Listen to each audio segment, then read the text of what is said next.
Y entonces vamos a dar, bueno, la bienvenida, ustedes ya me conocen, vamos a partir directamente entonces con la siguiente charla, que es de Fabiano Colella. ¿Está bien pronunciado? ¿Sí? Sí, Colella, sí. Muy bien. Bueno, él es de parte de Roche, ¿no? Una empresa que nos ha colaborado, ¿no? Efervescentemente este último años en Sense, ¿no? También tenemos este propósito de mejorar la salud directamente, ¿no? Con un enfoque en los pacientes, y yo creo que en ese aspecto Roche lleva años, ¿no? de delantera, y por eso también creo que la importancia entonces de cuál es la interoperabilidad en la medicina de precisión. Nos va a contar entonces Fabiano, que es doctor en farmacia y bioquímica por la Universidad de Sao Paulo, Head of Navifi, ¿sí? Roche Mavify. Diagnostic, Mavify, ok. Roche Diagnostic Brasil, y experto en sistemas de tecnología en salud, trabajando por más de 10 años con sistemas de interoperabilidad, business analytics, soporte en la toma de decisiones y medicina de precisión. Fabiano, te dejamos entonces estos 15-20 minutos y luego realizamos 10 minutos de preguntas. Bueno, muchas gracias. Buenos días a todos. Espero saber que estén todos bien, ¿no? En ese momento de pandemia que vivimos. Bueno, como ya me presentó Alejandra, soy Fabiano Colella, trabajo en Roche Diagnóstica, estoy ubicado en Brasil. Y la idea aquí es hablar un poco, estamos hablando todo el día, ayer también, de interoperabilidad y llevar eso un poco para el lado más de aplicación, ¿sí? Entonces aquí la idea es hablar un poco de la importancia de interoperabilidad en la medicina de precisión. Déjame compartir mi pantalla.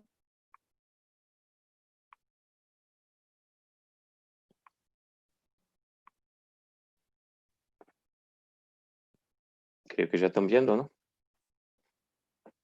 Ok, bueno.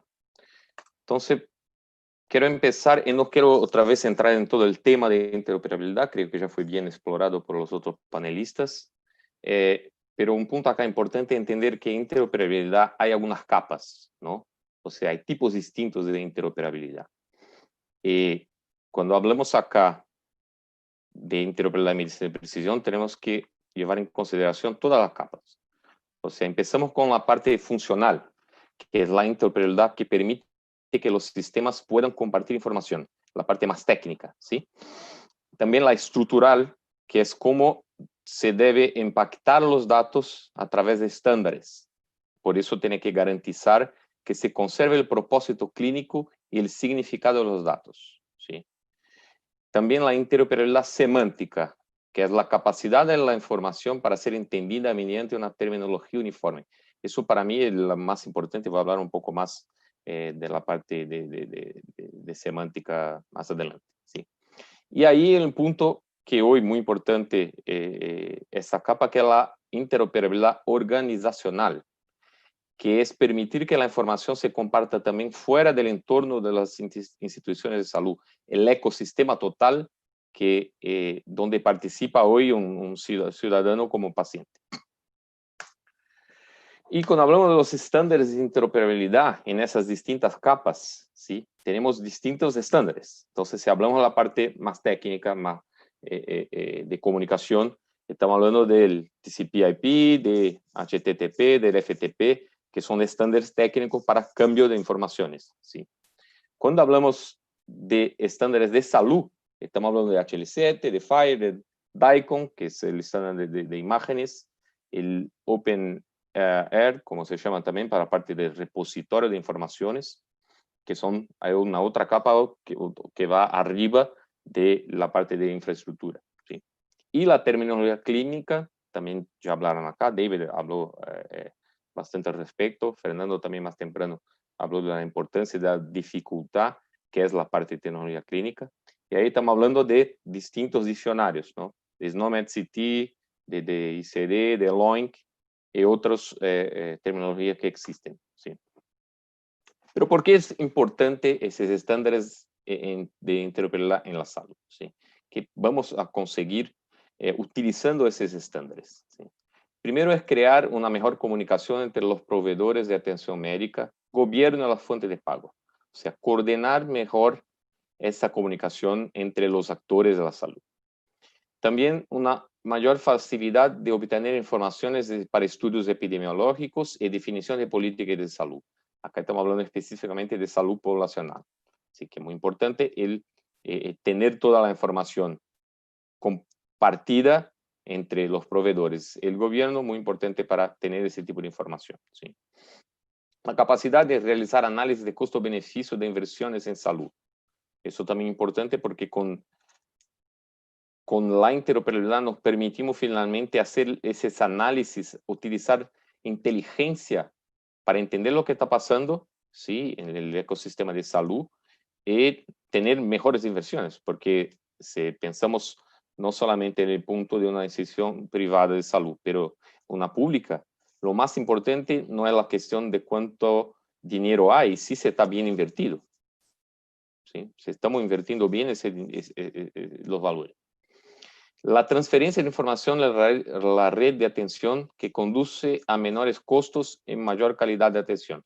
Como mencioné, si conseguimos hacer mejor el trabajo, de tratar al paciente con menos plata y con mayor calidad, muy bien, ¿no? Eso, creo que todos buscamos eso. Y la posibilidad de comparar y analizar el desempeño institucional, conduciendo a la utilización de recursos de mejora de la calidad. O sea, la capa de análisis, la capa de soporte a tomada de decisiones, la capa de analytics, lo que permite también hacer los análisis y entender cómo se puede optimizar los usos de recursos, ¿no? Bueno, acá otra vez quiero hablar de la interoperabilidad semántica, la cuestión de terminología, como Fernando Campos comentó más temprano, dijo que tal vez fuera una de las más difíciles. Estoy seguro que es la parte más difícil de interoperabilidad, ¿no? Porque realmente la terminología hay que ser controlada. Tenemos que utilizar terminologías cuando estamos hablando de interoperabilidad en salud, ¿sí? Porque tenemos que capturar términos y conceptos clínicos, hay que conservar su significado semántico y eso representa el conocimiento de la salud. O sea, cuando estamos cambiando de información de un sistema a otro, tenemos que conservar su significado, porque si no, no conseguimos comparar manzana con manzana, ¿sí? Eso es la capa más difícil, porque si pensamos en interoperabilidad, la parte técnica, eso existe hace mucho tiempo. Imaginemos ahí cuánto tiempo está el sistema de las compañías aéreas para cambio de pasajes entre los pasajeros. El Amadeo tiene 50, 60 años, ¿sí? O si pensamos en otro ejemplo, los bancos. O sea, tengo una tarjeta de crédito que puedo sacar plata donde esté. Estoy en Tailandia, me voy a sacar plata ahí. Eso va a salir de mi cuenta en Brasil y tengo la plata ahí. Sí, eso es un buen ejemplo de interoperabilidad. Son sistemas de bancos distintos, de países distintos que están en comunicación, ¿sí? Pero con una complejidad que no es igual de la salud, porque ahí sí hay que entender exactamente el significado de la información que se está cambiando, ¿sí? Bueno, eso otra vez no quiero entrar mucho en la parte de detalles técnicos de interoperabilidad, pero quiero ahora poner un poco en perspectiva la cuestión de medicina de precisión. Entonces, lo que pasa hoy en la medicina, en qué punto estamos en el desarrollo de la medicina, en los avances. Estamos saliendo de un momento donde teníamos ahí fármacos llamados los blockbuster drugs, ¿sí?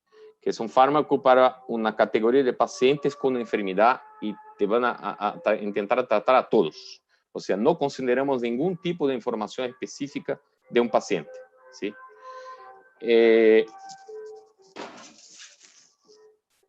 Eso se cambió, porque un ejemplo, voy a explicar un poco en la próxima lámina, ¿sí?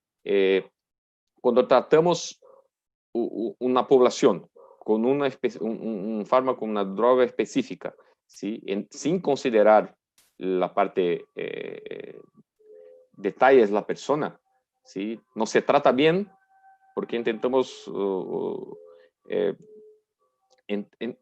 intentamos tratar a todos de la misma manera, ¿sí? Las personas son muy distintas. Hoy estamos en un momento lo que llamamos companion diagnostics, o sea, tenemos diagnósticos avanzados con medicamentos ya dirigidos a un grupo específico de personas, ¿sí?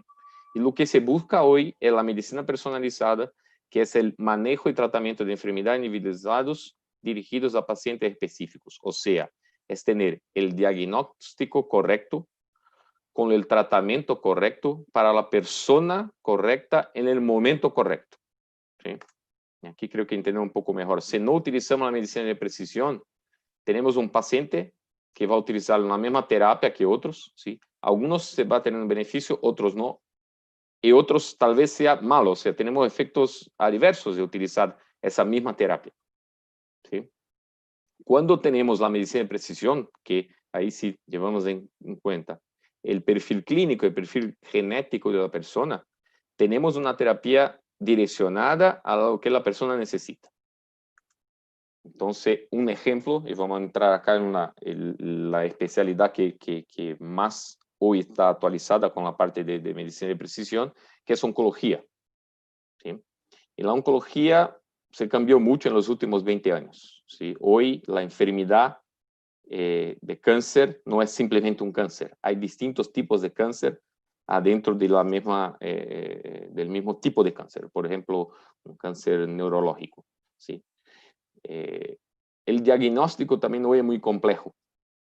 Tenemos distintos tipos de exámenes para alcanzar un diagnóstico para un paciente. Por eso el tratamiento también se puso muy complejo. Hay distintos tratamientos de acuerdo con el perfil de la persona, ¿sí? Y todo el flujo de información de eso, el flujo de información que va del paciente al médico, a un especialista, a un cirujano, a un radiólogo, a un patólogo, se puso también muy complejo. Entonces, la cantidad de datos generados hoy en oncología es gigante, ¿sí? Es muy difícil de tratar todo.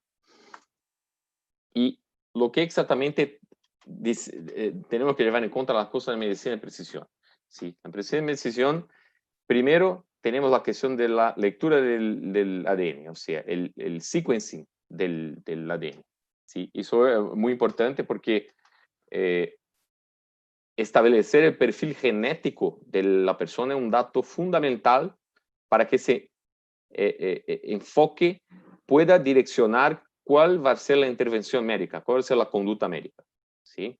En ese caso hay varias maneras de leer el ADN, de cómo hacer el sequencing, ¿sí? Y tenemos que elegir en cada caso lo que resulte más coherente. O sea, solamente por eso ya es una parte muy compleja, ¿sí? Después tenemos el análisis de datos, porque aquí tenemos que contrastar el perfil genético de una persona con los datos disponibles clínicos y también con investigaciones, con experimentos que ya fueron realizados para entender mejor el perfil de esa persona como un todo, ¿sí? Y analizar y entender exactamente, interpretar eso de la manera que el equipo médico pueda tomar la mejor decisión, ¿sí? Y ahí traducir eso de los resultados en prácticas clínicas. O sea, ahora tengo un diagnóstico mucho más completo, ¿sí? Que me permite elegir un tratamiento direccionado al paciente, ¿sí? Un ejemplo acá donde está eso en la cuestión de datos, ¿no? Empezamos hace algún tiempo con la digitalización de la salud. Eso fue esa parte más fundamental acá de la pirámide, que fue la agregación de los datos en sistemas electrónicos, con expediente clínico electrónico, como la parte de imágenes y un PACS, ¿sí? Pero esos son sistemas transaccionales, ¿sí? ¿Dónde está la parte acá de inteligencia? Exactamente en las otras capas, ¿sí? La parte de analytics, que es analizar toda la información que está agregada en distintos sistemas, y ahí la cuestión de la interoperabilidad, porque son sistemas, son silos, son sistemas que no nacieron y no fueron programados para comunicarse, ¿sí? Entonces hay que analizar todo eso por un analytics y la parte más importante, que es el clinical decision support, la toma de decisión clínica, que es lo que va a permitir la medicina de precisión. Sí, o sea, tengo toda la información transaccional, tengo un análisis de esa información y ahora tengo una manera de qué hago con ese paciente. Sí. Bueno, y acá un ejemplo más o menos de una coordinación de la atención del cáncer, ¿sí? ¿Cuáles son acá los actores que están en la cadena? ¿Sí? Y ahí lo que se habla mucho del patient journey, ¿no? Entonces tenemos acá un médico en general que recibe un paciente que tenga un dolor cualquier, ¿sí? Y se va a hacer ahí, acá la cosa en el estómago, va a un especialista, ¿sí? Te pide un diagnóstico de imagen y también un examen de laboratorio, una patología, una biopsia que se va a analizar y descubren ahí que hay un tumor, ¿sí? Eso va a pasar la información para un cirujano que va a remover ese tumor y va de ahí enviar un relato, ahí, un report para el oncólogo, ¿sí?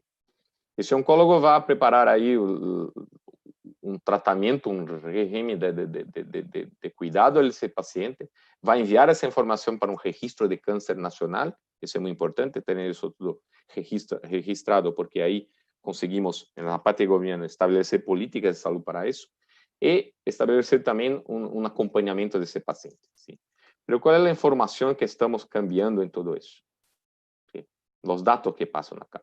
Tienen una referencia del médico general, las órdenes de laboratorio que pide el especialista, la cantidad de imágenes de los relatorios que salen del diagnóstico de imagen, el relatorio de la patología, el relatorio del cáncer, ¿sí? El registro, o sea, una cantidad de información grande. Y acá ni estoy hablando de la parte específica de genética, de genómica, ¿sí? Y el uso de interoperabilidad, como ya hablaron también, tiene que ser una cosa que, no sé, que sea transparente para los médicos y los especialistas, el equipo de salud que va a utilizar sistemas para responder preguntas clínicas diarias. Un ejemplo que tengo acá, si tenemos acá un cáncer de pulmón que está controlado con ese fármaco Iressa por los últimos 12 meses, y recientemente el tumor se empezó a crecer otra vez. ¿Qué está pasando? ¿Sí? ¿Cómo responder ese tipo de pregunta? Entonces tenemos que sacar una biopsia del tumor, someter eso para un test genético, ¿sí? Clasificar y anotar las miles de mutaciones que son detectadas en esos testes, ¿sí? Se identifica ahí un ejemplo que hay una mutación que es resistente al fármaco que el paciente está tomando y hay que cambiar esa medicación para otra. ¿Sí? Entonces ese es un ejemplo de la pregunta que diariamente hace un equipo médico y eso es lo que va a permitir la interoperabilidad de los sistemas, tener las respuestas, ¿sí? Otro ejemplo acá, un poco más sencillo, ¿dónde está el relatorio molecular de mi paciente? ¿Sí? Entonces, tiene que ir ahí a su expediente clínico electrónico, buscar la información, el sumario, el resumen, ¿sí? Encontrar dónde está la parte del laboratorio y entender ahí dónde está el relatorio y una orden cronológica, porque es muy importante entender el histórico longitudinal del paciente, ¿sí? Bueno, ¿qué necesitamos para implementar ese tipo de medicina de precisión? ¿Sí? Estamos ahora, o sea, cambiando ese enfoque de la atención al paciente de una manera que no solamente nos mejora la capacidad de diagnosticar y tratar la enfermedad, pero también el potencial de detectar la enfermedad en una etapa anterior, cuando es más fácil tratar eso de manera más eficaz. ¿Sí? Entonces, estamos hablando mucho de prevención, ¿no? Entonces, la implementación de esa medicina personalizada hay que considerar la evaluación de riesgos, ¿sí? Porque son pruebas genéticas para revelar la predisposición a la enfermedad. Entonces, no solamente lo que está pasando y cómo vamos a hacer con ese paciente ahora, pero lo que puede pasar por el perfil genético que tiene ese paciente, ¿sí? La prevención, muy importante, entonces el comportamiento que tiene el paciente, el estilo de vida, y hacer una intervención de tratamiento para prevenir enfermedades, ¿sí? La detección, que es la detección temprana de enfermedades a nivel molecular, o sea, a través de la análisis genética podemos detectar tempranamente algunas enfermedades, ¿sí? El diagnóstico propiamente dicho, o sea, el diagnóstico más preciso de las enfermedades que va a permitir la individualización y la estrategia de tratamiento. El tratamiento, que son tener mejores resultados, porque tenemos ahora los tratamientos dirigidos y también probablemente se va a reducir la cantidad de efectos secundarios, porque tenemos un perfil y entendemos, por ejemplo, un paciente que tiene un tipo de cáncer que va a ser como dijo en el ejemplo anterior, que tiene una resistencia a algún tipo de tratamiento que si no hubiera hecho ese secuenciamiento genético, probablemente sería la opción. Pero ahora sabemos, eso no es la primera opción. Tenemos que pensar en una otra alternativa. ¿Sí? Y la administración, que es el Fabiano, monitoreo. disculpa. Sí, perdón. Últimos 3 minutos para pasar a la ronda de preguntas. Sí, claro.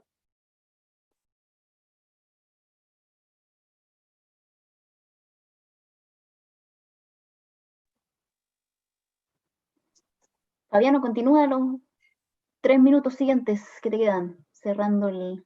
Bueno, sí, ahora ya voy a encerrar aquí. Entonces, la parte de administración, ¿sí? Pero quiero mostrar un ejemplo de cómo eso pasa en la parte también de cambio de datos y de interoperabilidad, utilizando un sistema que es el Healthcare Information Exchange. ¿Qué es eso? Ese es un sistema que se debe montar utilizando los estándares de IHE, ¿sí? Que es el Integrating the Healthcare Experience, que nada más es do que un guía, un template de implementación de FHIR, por ejemplo, ¿sí? Que va a permitir tener un caso de uso específico, va a definir los actores, las transacciones, las opciones, los recursos, como están definidos en FHIR, bajo ese template, ¿sí?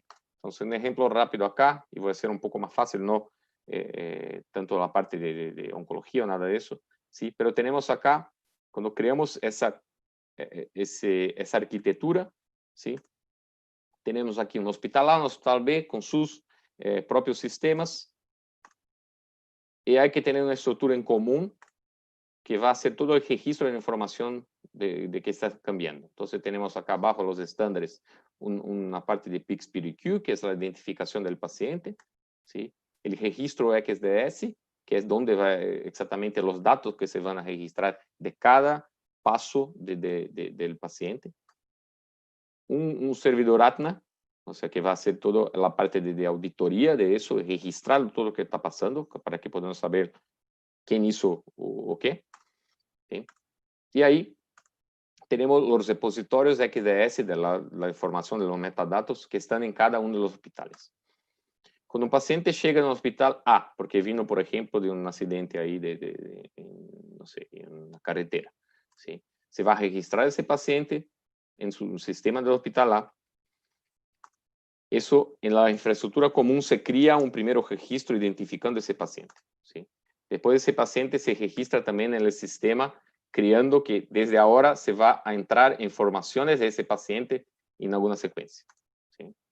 Por ejemplo, viene la parte de rayo X, se produce acá algunas imágenes, se produce el report de radiología, eso se queda almacenado local en el sistema de PACS, ¿sí? Pero en el sistema principal, eso se va a registrar que hay un relatorio de ese paciente disponible en el sistema local.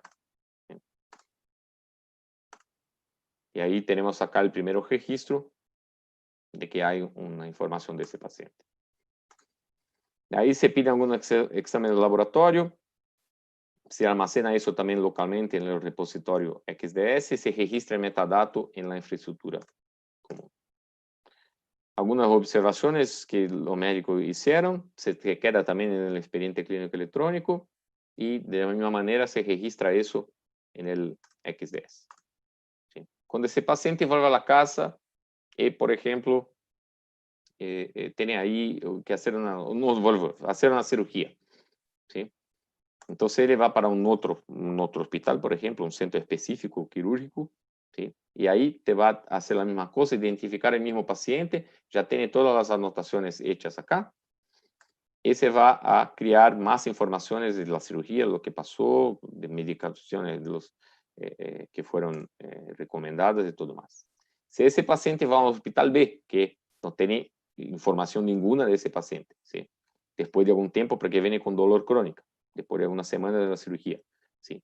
Hay que tener en el sistema la manera de, cuando se registra acá, localmente en ese hospital B, si este paciente, buscamos toda esa información que ya estaba disponible en anteriormente. ¿Sí? Y ahí se hace todos los registros de lo que pasó acá, el paciente hizo una entrevista con un médico, observaciones también, se administró algún otro tipo de medicamento para controlar el dolor, y eso se queda todo registrado bajo ese perfil del paciente. O sea, la importancia de esa arquitectura es crear un histórico longitudinal del paciente con todas las informaciones que están presentes en distintos sistemas, en distintos hospitales. ¿Sí? Bueno, para encerrar, lo más importante de medicina de precisión es realmente la salud poblacional, porque eso permite tener ahí una visión ahí a nivel de país, donde sacamos los insights de eso, o sea, tenemos ahora acciones, ¿sí? Para ser basados en datos, ¿sí? La parte, obviamente, de los sistemas de información que va a proporcionar la vista integrada, ese histórico del paciente, ¿sí? Y acelerar el cambio de la medicina, que es realmente tener los datos genéticos integrados en el cuidado diario, los planes de tratamiento probados para poblaciones específicas, ¿sí? Fusionar nuevas formas de datos, eso es importante porque estamos recién empezando, tenemos, por ejemplo, el Internet de las Cosas, ¿sí? Internet of Things, que viene ahora con datos que se captura directamente del paciente donde quer que esté, ¿sí? Y el descubrimiento de marcadores biológicos y ensayos clínicos que pueden también ayudar mucho, claro, a avanzar todo el tipo de tratamiento que tiene un paciente, ¿sí? Entonces, los valores de interoperabilidad para el paciente, contar con esa historia clínica integrada. Para el cuerpo médico, tener a disposición inmediata todos los antecedentes de sus pacientes de una forma segura, no importando dónde se atendió en el pasado. Para la administración del sistema de salud, tener la información disponible para mejorar la gestión, eficiencia y eficacia. Y para las autoridades sanitarias, la vigilancia epidemiológica, la política de salud, la gestión de salud poblacional, ¿sí? Y el mismo de la medicina de precisión es cambiar ese énfasis en la medicina de la reacción para la prevención, porque cuesta más barato, porque es más eficaz. Dirigir la selección de la terapia óptima y reducir la prescripción de prueba y error. Ayudar a evitar las reacciones adversas, adherirse al paciente al tratamiento, muy importante, empoderar al paciente a través de la tecnología. Con eso mejorar la calidad de vida, revelar usos adicionales o alternativos de medicamentos y otros fármacos, y ayudar a controlar el costo general de la atención médica. Entonces, me pasé un poco acá del tiempo, pero eso es lo que quería hablar de esa importancia en la interoperabilidad y medicina de precisión. Sí, muchas gracias, Fabiano. La verdad es que creo que es un tema que si bien en otros países probablemente mucho más desarrollado, ya está bastante implementado. Creo que acá en Chile todavía falta, estamos en proceso, y ahí mientras la gente se anima a hacer preguntas, aquí ya tenemos una pregunta, por supuesto, de Christian Engelmann. Quería hacer ahí primero a ver, dice aquí, vamos a hacer esta pregunta y después yo tengo ahí otro comentario. Brasil es un país federal. ¿Cómo hicieron para que los estados les permitan usar los datos de los pacientes? ¿Hacen firmar al paciente consentimiento informado para que los datos se puedan usar bajo FHIR? Sí, buena pregunta. O sea, la parte regulatoria, la parte legal es muy importante, ¿sí? Eso en Brasil todavía estamos también implementando eso. Brasil es un país muy grande, población de 200 millones de personas, ¿sí? Y estamos buscando con el Ministerio de Salud, con el DataSUS, que es el departamento responsable por los sistemas del gobierno de salud, ¿sí? Empezar a utilizar la cuestión de los datos del paciente, ¿sí? Y recién tuvimos la Ley General de Protección de Datos, ¿sí? Entonces, recién empezó eso hace 2 meses, ¿sí? Ya estábamos ahí discutiendo eso hace algún tiempo, y ahora se empezó a implementar eso. Entonces, sí, es necesario que el paciente haga un consentimiento para que los datos se puedan utilizar, no solamente bajo FHIR, se puede utilizar en cualquier sistema de información. Porque hasta ahora, normalmente, cuando se va a un hospital y se firma el consentimiento general, eso ya permitía que se pusiera que almacenar esa información en sistemas de salud, ¿sí? Pero ahora estamos un paso más adelante, que es lo que se hace con esa información, lo que se hace con los datos, ¿sí? Entonces todavía estamos, Cristian, implementando eso, ¿sí? Es una mismo con los estados como un país federal, pero cada estado no tiene su regulamentación, pero estamos bajo la ley federal para eso. Entonces va a ser una decisión a nivel país. Bien, y aprovecho de colgarme ahí de la pregunta justamente para preguntar entonces si ustedes en realidad tienen sistemas que están interoperando, ¿no? Entre distintos, a lo mejor hospitales o a lo mejor incluso hay estados, ¿no? ¿Cómo ha sido también ese proceso quizás de evangelización o de implementación de estos nuevos sistemas ahí en esos centros? Sí, o sea, acá estamos con los mismos desafíos que tiene Chile, tiene otros países que están empezando a trabajar con eso. Primero, esa cuestión legal de uso de datos, pero ahí ya tenemos una ley general. La cuestión tecnológica, o sea, recién ahí llegamos a un nivel de 90% del hospital en Brasil que tiene un expediente clínico electrónico. ¿Sí? En hospitales, ese porcentaje en hospitales privados. En el público todavía estamos ahí unos 60, 70%. Entonces, el Ministerio de Salud en Brasil sigue con la política de informatización, ¿sí? Digitalización de los hospitales, para que los hospitales públicos todos tengan su propio sistema, su expediente clínico electrónico. De ahí se armó una red nacional de datos de salud, ¿sí? Que empezó hace tiempo. Eso fue un proyecto que yo empecé en el tiempo que estuve con Oracle, para exactamente capturar los datos y empezar con ese análisis y a sacar la parte de inteligencia de eso. Pero como Brasil es un país muy grande y la cuestión de cómo almacenar eso es una pregunta importante, ¿no? Porque si imaginamos centralizar eso en todo un grande data center, hoy como tiene el Ministerio de Salud un acuerdo con Amazon, ¿sí? Es mucha información, el costo de todo eso es mucha cosa para poner eso central, ¿sí?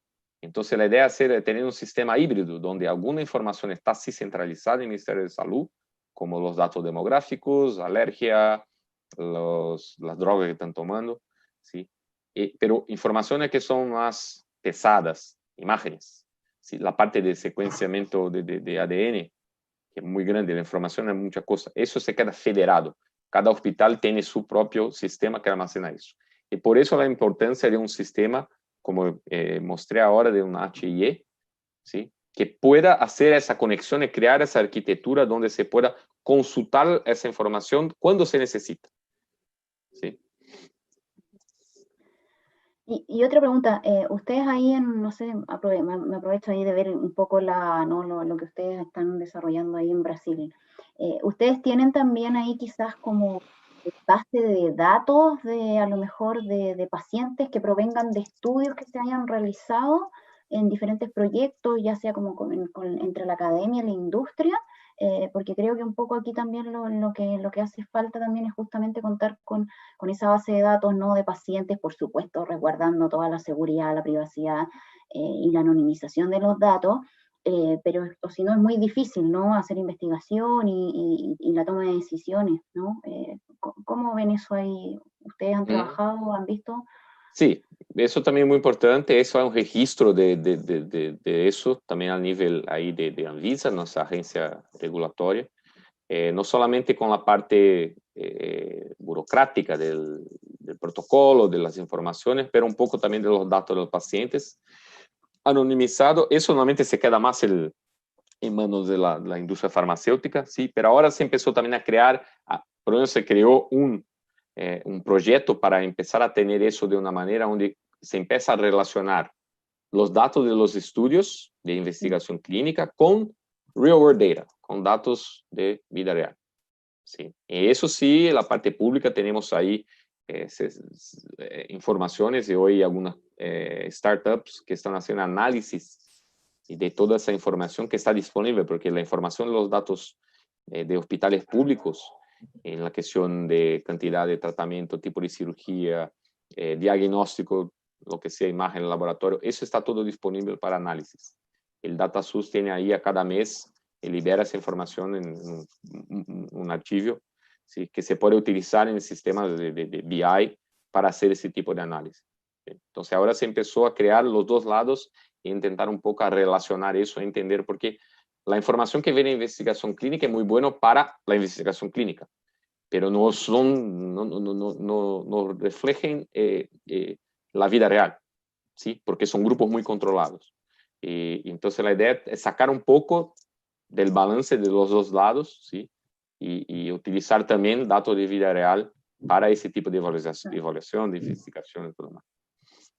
Sí, sí, acá también justamente preguntan, y aquí los últimos quizás 2 minutos, hay 2 preguntas, así que vamos a ver si en 1 minuto logras responder cada una de ellas.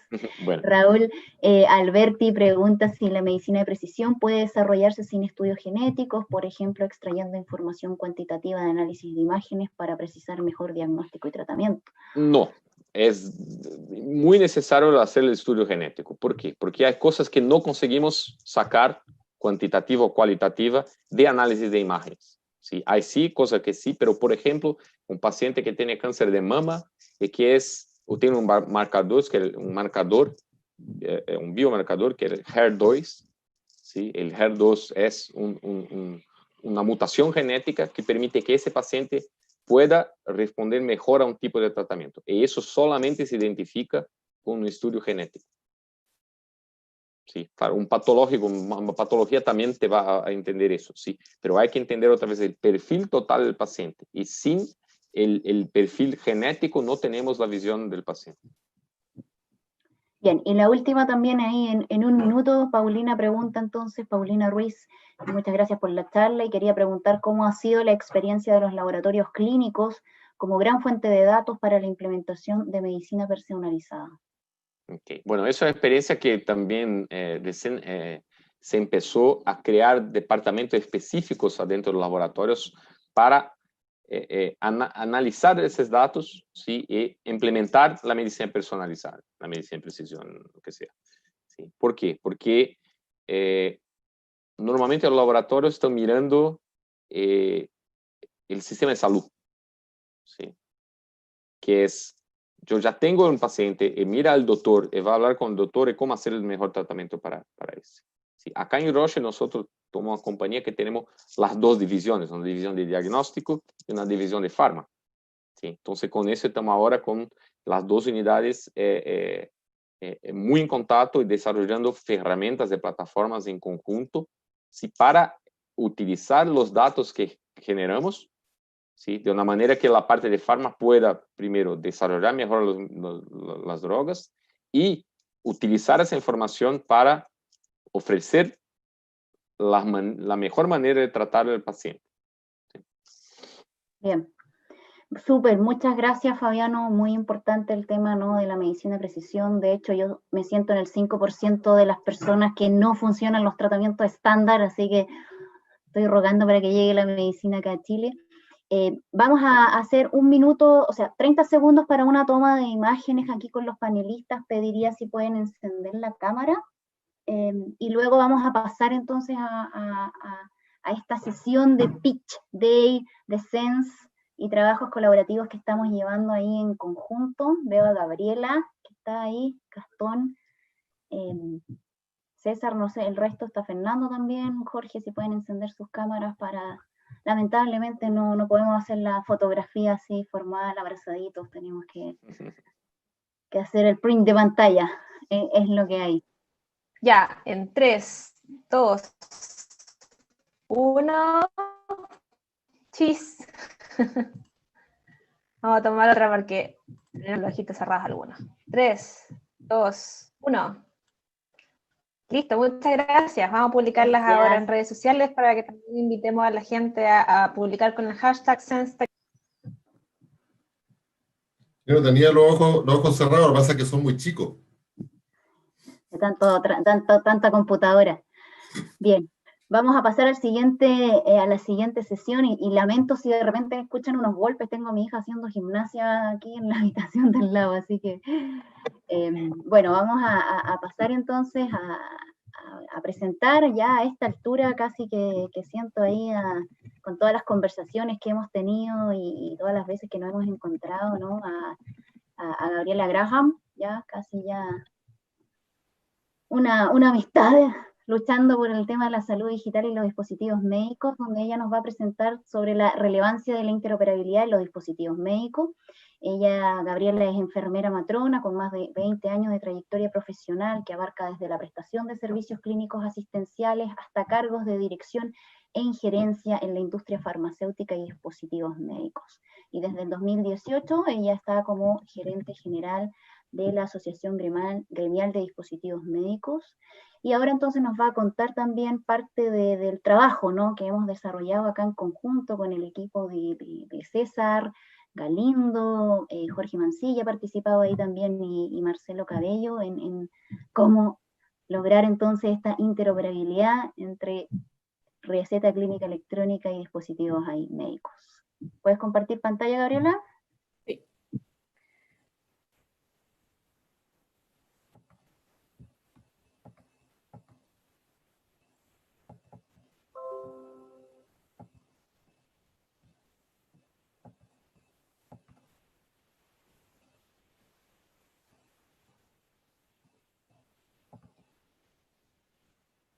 Ah. Ahí sí, ¿pueden ver mi pantalla? Sí, así se ve. Bueno, muy buenas tardes a todos. Un gusto y un honor poder estar aquí. Tal como dice el título, vamos a conversar sobre la relevancia de la interoperabilidad de dispositivos médicos. En los temas más técnicos está el team del SENS que me va a apoyar, pero vamos a conversar sobre por qué esta interoperabilidad y qué son los dispositivos médicos se hace relevante en el mundo actual. Entonces, como ya me presentó Alejandra, yo soy el gerente de la Asociación Gremial de la Industria de Dispositivos Médicos. Esta industria agrupa las empresas de innovación en el país, en Chile, y aquí están nuestros socios. La mayoría de ustedes los deben conocer. Aquí, ¿qué es importante? Entender lo que son los dispositivos médicos. A nosotros nos pasa, y me pasa muy seguido todavía, que me reúno con gente incluso del equipo de salud y no hay claridad de lo que son los dispositivos médicos por un tema más bien histórico en nuestro país y que tiene que ver que cuando hacíamos presupuesto, todo lo que eran los equipos lo poníamos en inversión o en OPEX, o sea, en CAPEX, perdón, y todo lo que eran los descartables, los consumibles, lo poníamos en OPEX. Entonces, normalmente la gente habla de insumos y equipos, y no existe este concepto de dispositivo médico, que es un concepto internacional, que tiene una definición, que es la que está aquí. Yo podría decir que hoy día, cuando uno quiere explicar de forma simple qué son los dispositivos médicos, dice todo lo que está dentro de un hospital, que no son las personas ni los medicamentos. ¿Ya? O prácticamente todo, más del 50% de lo que está dentro del hospital. Otra forma simple de explicarlo es que son aquellos aparatos, instrumentos, máquinas, software que se usan para el tratamiento, ya sea tratamiento, prevención, diagnóstico o rehabilitación, con un propósito médico, que no interactúan de manera química, metabólica, inmunológica o farmacológica con un ser humano.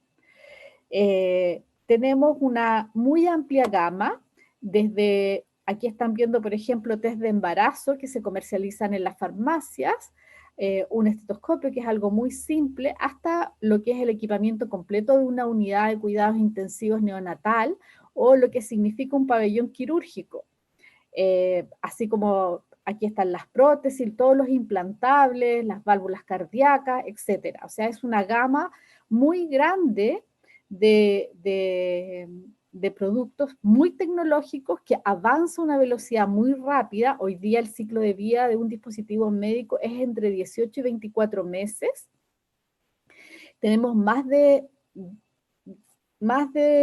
22 millones de dispositivos en el mundo y más de 22.000 grupos o subgrupos de clases de dispositivos médicos.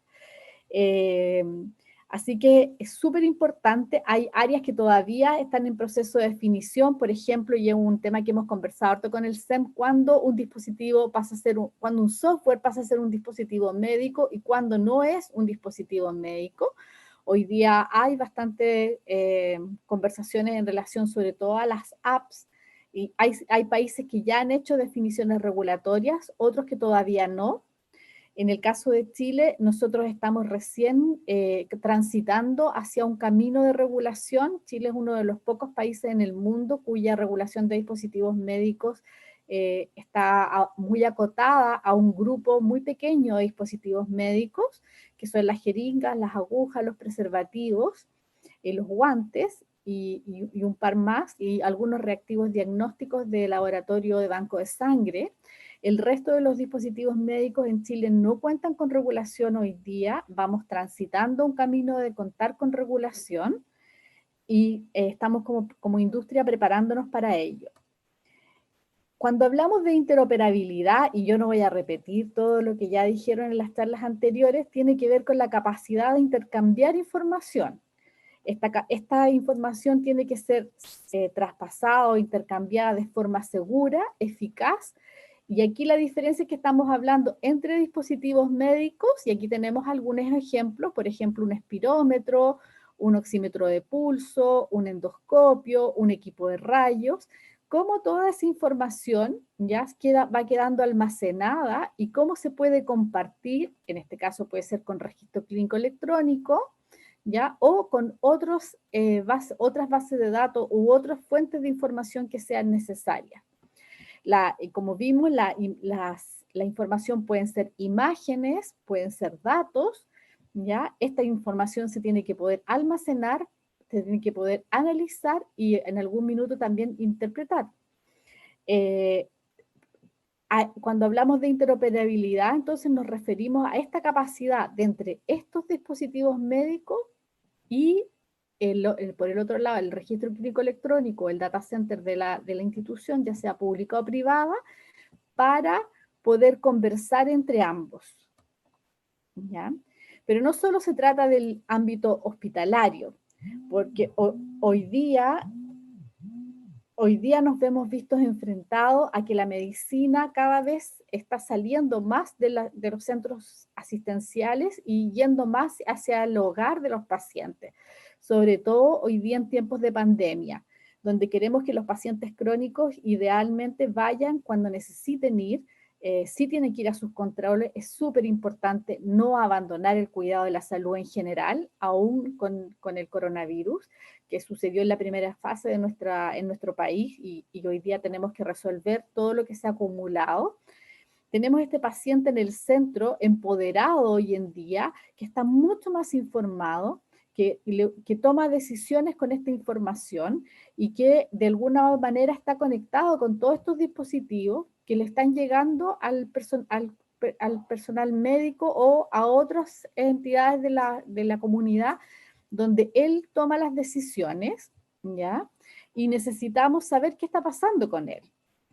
Hoy día se hace súper relevante, como comentaba, en lo que son enfermedades crónicas, porque si tengo un paciente diabético y lo puedo tener bien controlado en forma remota, a distancia, que él vaya al hospital cuando necesite ir, es un valor agregado. Y en los pacientes, en los adultos mayores, también se está viendo la necesidad de tener este control en este hogar o salud digital que se llama, o que le decimos nosotros en el fondo. Es que en el fondo aquí lo que estamos viendo es que hay una migración de la salud hacia un entorno no hospitalario, y eso también tenemos que tenerlo súper claro cuando conversamos de interoperabilidad en dispositivos médicos, porque no vamos a tener la red cerrada del hospital, sino que vamos a tener otros mecanismos de comunicación y tenemos que asegurarnos que esa red cumpla los mismos estándares y los mismos esquemas de seguridad que si estuvieran en la red hospitalaria. Entonces, Gabriela, disculpa, últimos 2 minutos para ir cerrando, por favor. Por supuesto. Entonces, los dispositivos interoperables tienen...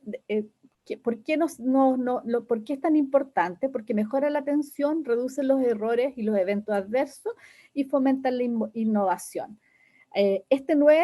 Han habido muchos esfuerzos en el camino y no siempre han sido exitosos. Hoy día nosotros nos encontramos trabajando como asociación gremial con el CENS en desarrollar una demo que permita la interoperabilidad con dispositivos médicos, ya habiendo aprendido las experiencias anteriores. porque uno de los problemas es que no había estándares de interoperabilidad que fueran adoptados por la industria para la comunicación. Nosotros estamos trabajando en esta demo que se está desarrollando con estándares internacionales no propietarios, estándares abiertos, como un HL7, un DICOM, etc. Entonces, para que esta se convierta en realidad, ¿qué es lo que necesitamos? Lo que estamos trabajando con el SEM, perdón, que esa es la penúltima slide, que son casos de uso clínicamente significativos y viables en el mercado, que ya los tenemos, estándares abiertos para habilitar estos casos de uso, que ya están en la industria y cada vez la industria entiende en este mundo global que debe desarrollar estándares internacionales y no ir a estándares propios. Hoy día existe ese concepto. Y que estos estándares puedan ser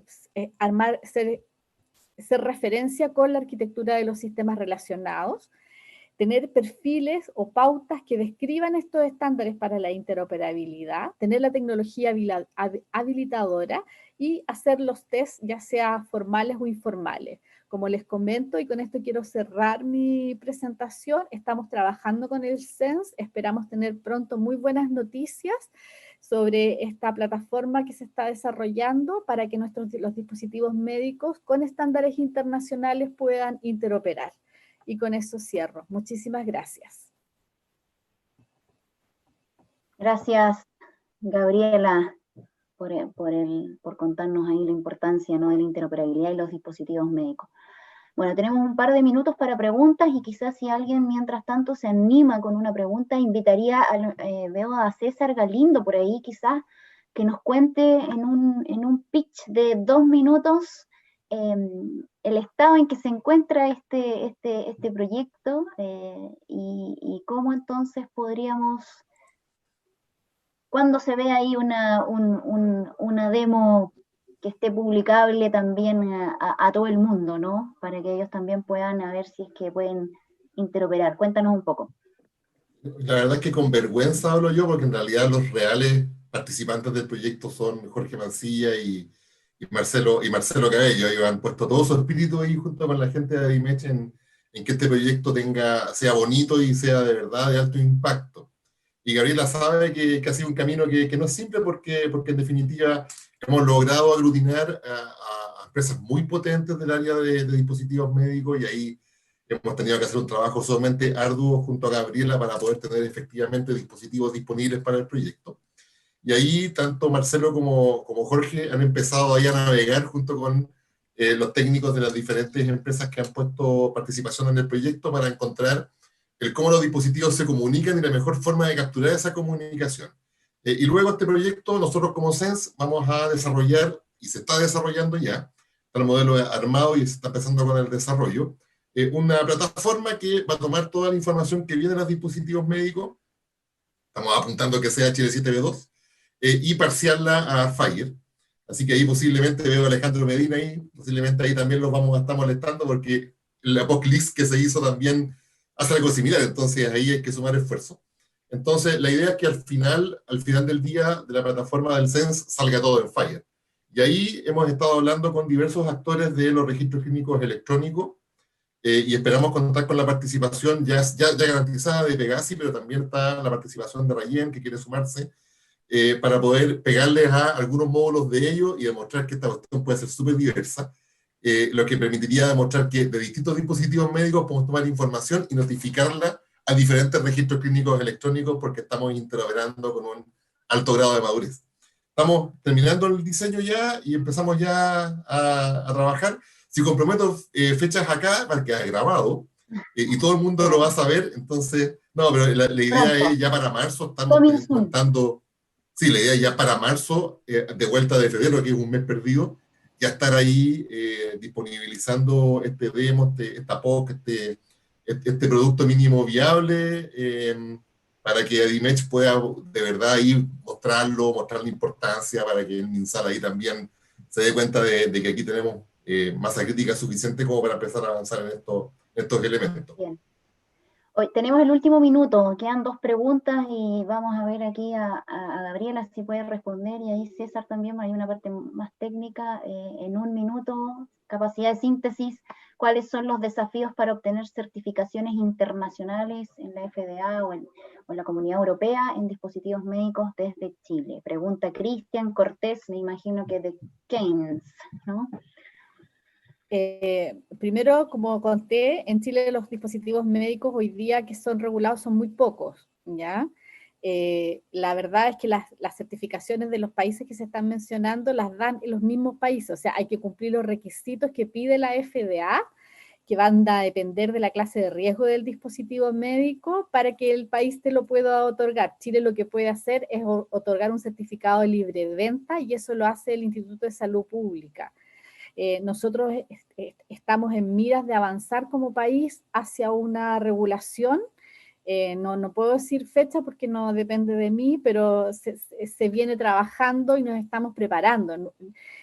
Saltar a la regulación cuando tú hablas de 22 millones de dispositivos médicos no se hace de la noche a la mañana. Y en realidad a nosotros se nos está forzando a hacer un salto cuántico, porque lo que está saliendo hoy día, hasta ahora lo que está en el proyecto de ley, es que en 6 meses el ISP debería tener desde publicada la ley un reglamento, y en 12 meses tendríamos que tener todos los dispositivos médicos de acuerdo a su clase de riesgo registrados. Yo lo que le diría a la persona que hizo la pregunta es que si quieres obtener certificados de agencias internacionales, tienes que entender cuáles son los procesos que esas agencias te piden para poder certificarte. En general hay una norma ISO, y con esto termino, que es la 13485, que es como la Biblia en dispositivos médicos, que es una norma de gestión de calidad. Ese es como el primer paso. Desde el desarrollo y concepto de un dispositivo médico, uno debería tener en su cabeza esa norma ISO y empezar a trabajar en base a ella. Bien, gracias Gabriela. La última pregunta la voy a pedir a César, que sí, mira, la hizo Alonso, Carvajal, la hizo por el chat, si la puedes responder, por favor, César o Jorge, los chicos ahí que trabajaron en el proyecto. Agradecemos, dado el tiempo, vamos a avanzar, agradecemos mucho a Gabriela, nos estaremos viendo y en algún minuto tomando un cafecito, espero. Y vamos a pasar entonces a nuestra siguiente sesión.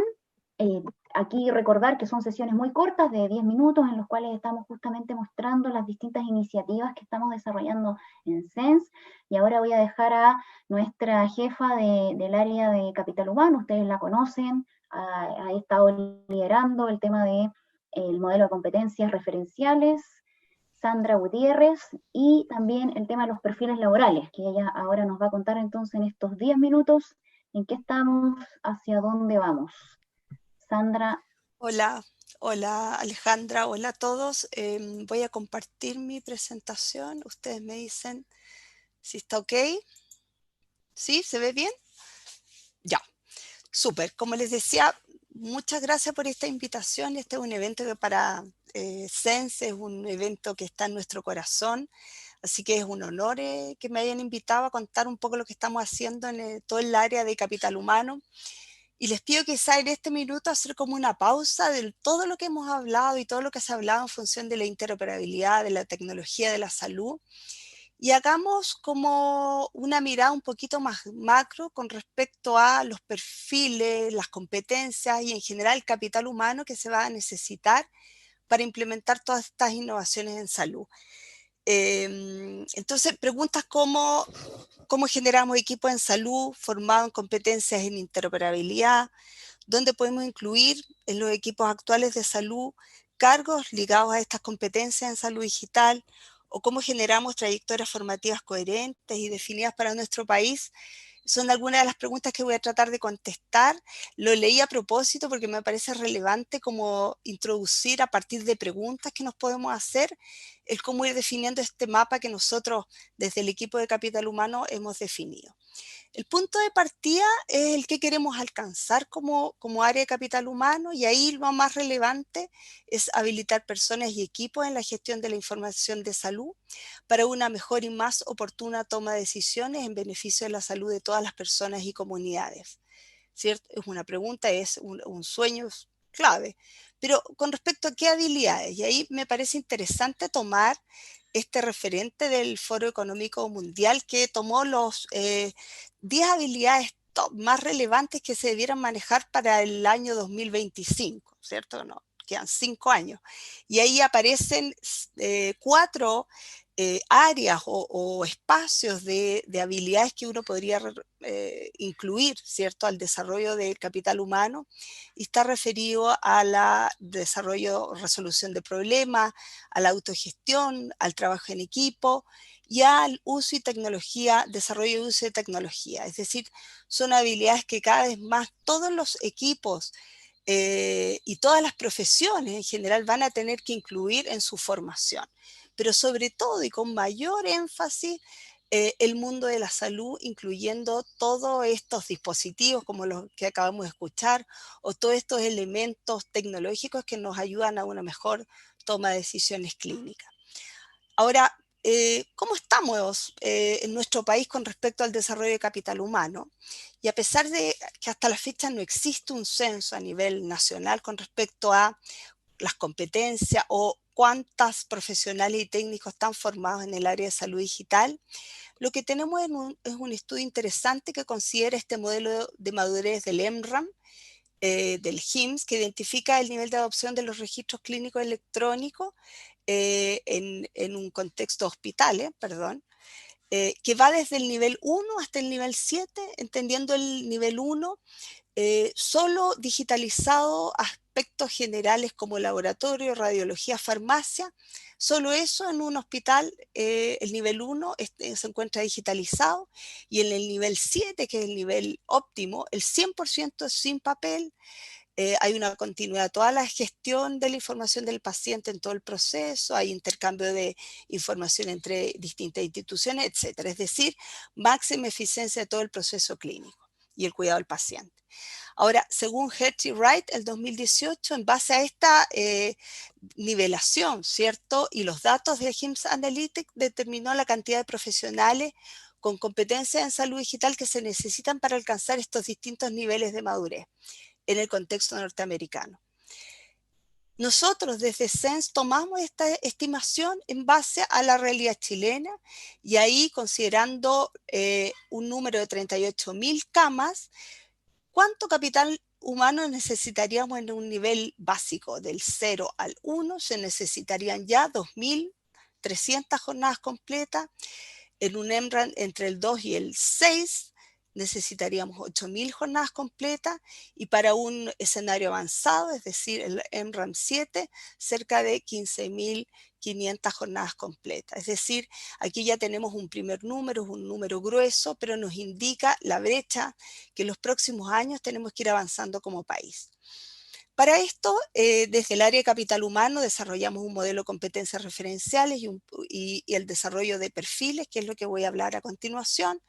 Rápidamente, desde el punto de vista de generar competencias, generamos un referente nacional que orienta la formación de excelencia de la salud digital y que guíe todo el diseño de programas de formación de pre y posgrado. Aquí lo que queremos es instalar ciertas competencias en la formación de profesionales de la salud, profesionales de la ingeniería, de la informática, de las ciencias sociales, es decir, incluir formación del tema de la salud digital en distintos niveles de pre y posgrado. Este es un modelo que ustedes lo pueden ver, ahora no me voy a detener en él, lo pueden ver en la página web, pero está sobre todo orientado a los programas formativos de las universidades, de los centros de formación técnica, y también todos los cursos y actividades de capacitación que se quieran lograr. Por tanto, orienta el diseño de formación de nuevas carreras y capacitaciones, y permite avanzar en el tema de los perfiles profesionales y técnicos, que es lo que les quiero hablar fundamentalmente hoy. Si miráramos el mundo, hoy actualmente podemos ver que en los países desarrollados existen estrategias de salud digital bien instaladas.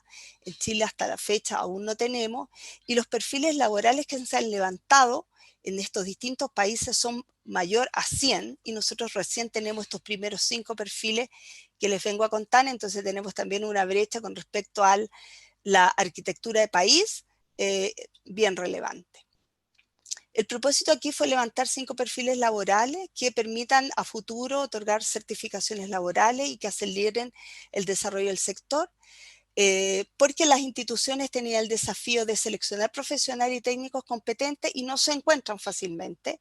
Y por otro lado, necesitamos generar perfiles que orienten la formación de equipos que desarrollen proyectos en salud digital, que es muy distinto en el mundo público al mundo privado, ¿cierto? En el mundo privado hay mucha mayor libertad al incluir nuevos perfiles de cargo, en cambio en el mundo público es mucho más rígido. Entonces, a ese mundo sobre todo queremos apuntar. Estos perfiles aportan al sector de salud, a las empresas, pero a los trabajadores fundamentalmente son nuevas oportunidades de capacitación, de movilidad o de reconversión laboral, ¿cierto? Con estas nuevas competencias ligadas a la digitalización. Y para el sistema educativo, contar con perfiles orienta también toda la formulación de nuevos programas y es un estándar con respecto a lo que la industria, en este caso este subsector de salud, requiere. Se hizo a partir de una metodología basada en la OIT, en Chile Valor, que es la entidad estatal encargada de toda la certificación de perfiles, por ende partió y pasó por todos los estándares necesarios para este levantamiento. Participaron muchas entidades y aquí finalmente están estos 18 perfiles que levantamos, donde en negrita aparecen los que desarrollamos, es decir, de estos 18 perfiles seleccionaron los 5 primeros que debemos empezar a desarrollar y que aparecieron estos, que son director clínico de informática en salud, coordinador implementador de uso de SIS, jefe, espérenme un poquito, de análisis de gestión de datos en salud, capacitadora en el uso de SIS y analista de procesos para el desarrollo de SIS. Si quisiéramos contar como una pequeña historia con respecto a estos perfiles, y aquí esto es interesante porque hacemos como una trayectoria formativa de Simón. Por ejemplo, Simón en el 2015 recién estaba egresando de la carrera de enfermería y en el hospital que trabaja se instaló una ficha clínica electrónica, pero trajo muchos problemas. Hubo mucha resistencia con respecto al uso de esta ficha clínica electrónica, sobre todo en los equipos de salud. Pero Simón, por su parte, se interesó en implementando planillas de Excel para registrar datos relevantes. Eso era en el año 2015. Este mismo Simón, ya a los 28 años, está haciendo un diploma en SIS, ya que su hospital va a instalar una nueva ficha electrónica y le piden que colabore en el equipo de implementación como actor clave del proceso. ¿Y qué pasa? A los 33 años, en el 2024, mirando a futuro, el hospital ya tiene instalada esta ficha electrónica al 100%, sin resistencias en el uso. Simón es el coordinador de implementación en los sistemas de información en salud, uno de los perfiles que levantamos. Colabora con equipos de otros centros de salud para facilitar la implementación de TICs y es docente además en la Cátedra de Salud Digital para la Enfermería. A su vez, Javiera, mujer que a los 24 años se titula como ingeniera en informática, en general empieza a trabajar como desarrolladora de software en distintos ámbitos, pero está bien perdida con respecto a qué camino quiere seguir profesional. A los 38 años se decide y hace un magíster que incluye competencia en salud digital, análisis de datos, modelamiento de procesos, estadística avanzada, e ingresa a trabajar en telesalud en un ISAPRE. Pero resulta ya que a los 46 años, en el 2022, después de adquirir experiencia en el área de salud, trabaja como jefa de análisis y gestión de datos en salud en el servicio, por ejemplo, de la Araucanía y asesora al MinSal en el DEIS. Por ejemplo, son historias que nos parece interesante ir ejemplificando cómo los profesionales de distintos ámbitos, si toman rutas formativas ligadas a estos perfiles o a estas competencias, tienen un mundo laboral que se va a ir abriendo cada vez más. Y con esto quiero poner el énfasis en que tenemos que concentrarnos como país en generar un capital humano competente, formado de calidad, pero también ofrecerles como país los mejores puestos de trabajo y el mejor incentivo. Ale, te juro que estoy terminando. Acá, por ejemplo, si quisiéramos armar una trayectoria para un director clínico, probablemente esta persona necesita un título profesional, necesita mucha experiencia laboral, varios cursos de capacitación, pero por el nivel de mayor complejidad de este perfil probablemente tiene que hacer un posgrado. A diferencia quizás de de otros perfiles con menos nivel de cualificación, que solo le basta, por ejemplo, tener un título profesional, tener cursos de capacitación y experiencia, y ya podría ejercer con alguno de estos perfiles. Por tanto, las rutas son flexibles y también depende del interés de cada sujeto, ¿cierto?, que define su propia trayectoria formativa.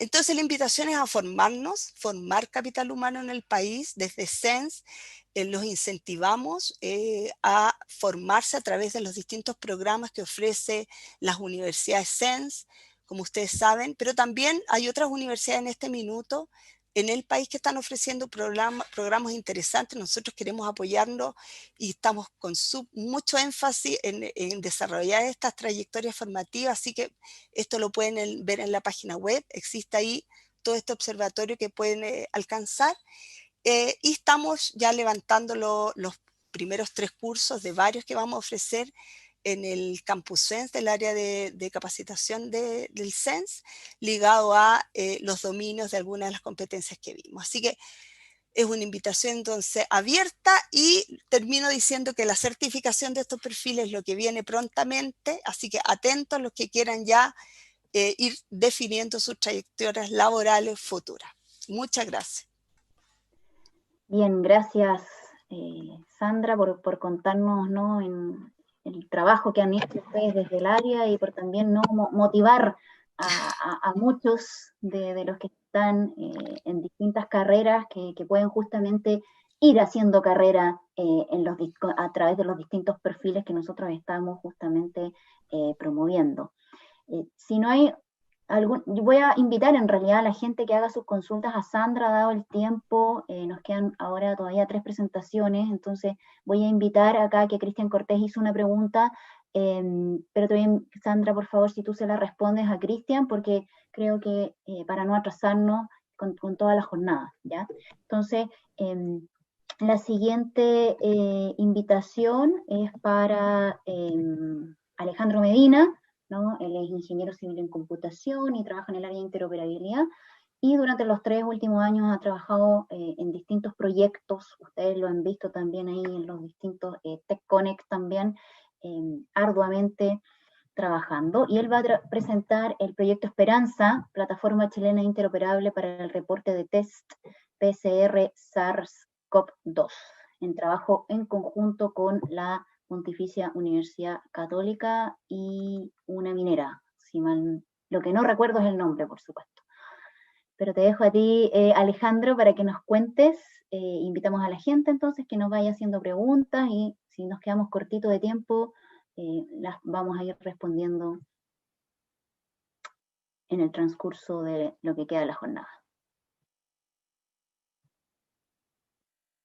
¿Estás ahí, Alejandro? Sí, estás en silencio, creo.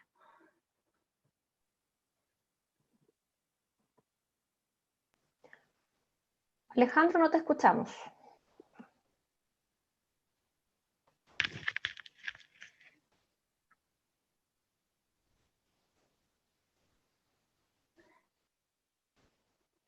Hablando de ingeniero en civil en computación, casa de herrero, cuchillo, palo, suele suceder, ¿no? ¿Qué te pasó, Alejandro? Este es una joda para Video Match. Quizá podemos seguir con la presentación de Gastón, que estaba preparado mientras Alejandro soluciona su problema de audio. Pero ojo, que es un problema de hardware y no de interoperabilidad. Eso es importante mencionar.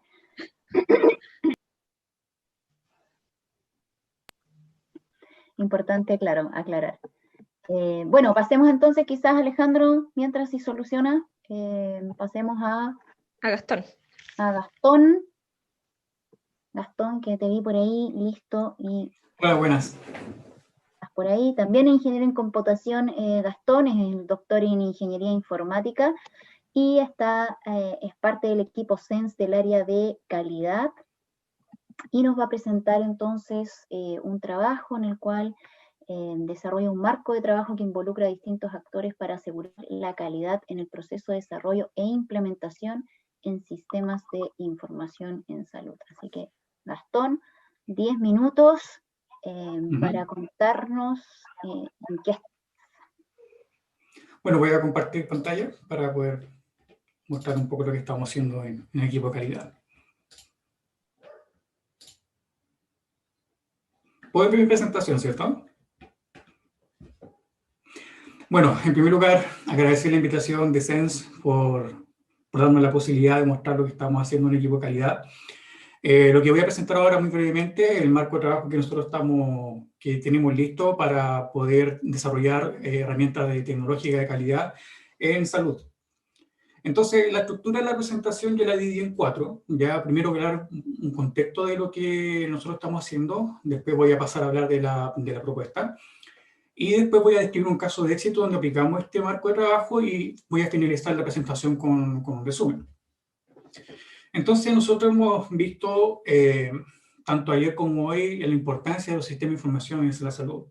¿Por qué es tan importante? Porque estos sistemas a nosotros nos entregan información, y esta información es muy relevante para tomar decisiones, conocer el estado actual de la salud en ciertos aspectos del hospital y clínico, y más que nada toda esta información es necesaria para que los profesionales clínicos puedan tomar decisiones respecto a tratamiento o medicamento o cualquier otro aspecto clínico que ellos quieran utilizar con la información obtenida de estos sistemas de información.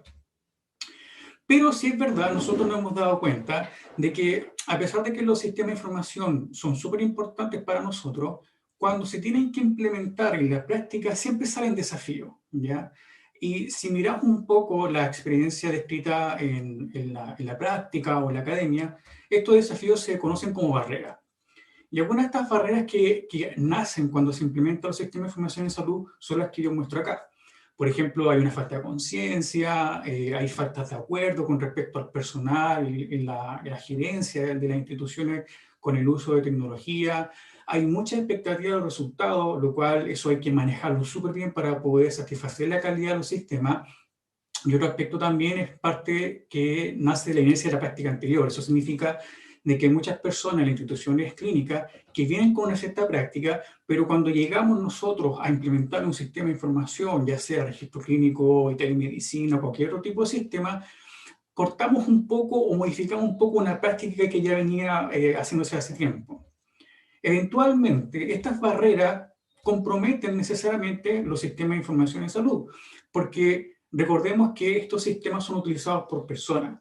Entonces, cuando estas barreras afectan a estos sistemas, nacen otro tipo de inconvenientes. Por ejemplo, hay muchas empresas que desarrollan sistemas y software en la salud, y si no tienen claro lo que quieren hacer, hay una planificación deficiente, se estiman tiempo y recursos poco realistas, solamente para poder llegar al objetivo final rápido.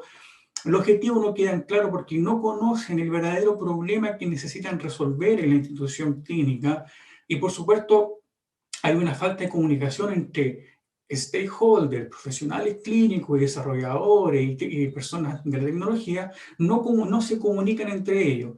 Y por supuesto, si no tenemos claro el objetivo, tampoco tenemos el personal adecuado para poder desarrollar ese tipo los sistemas que ellos están pidiendo.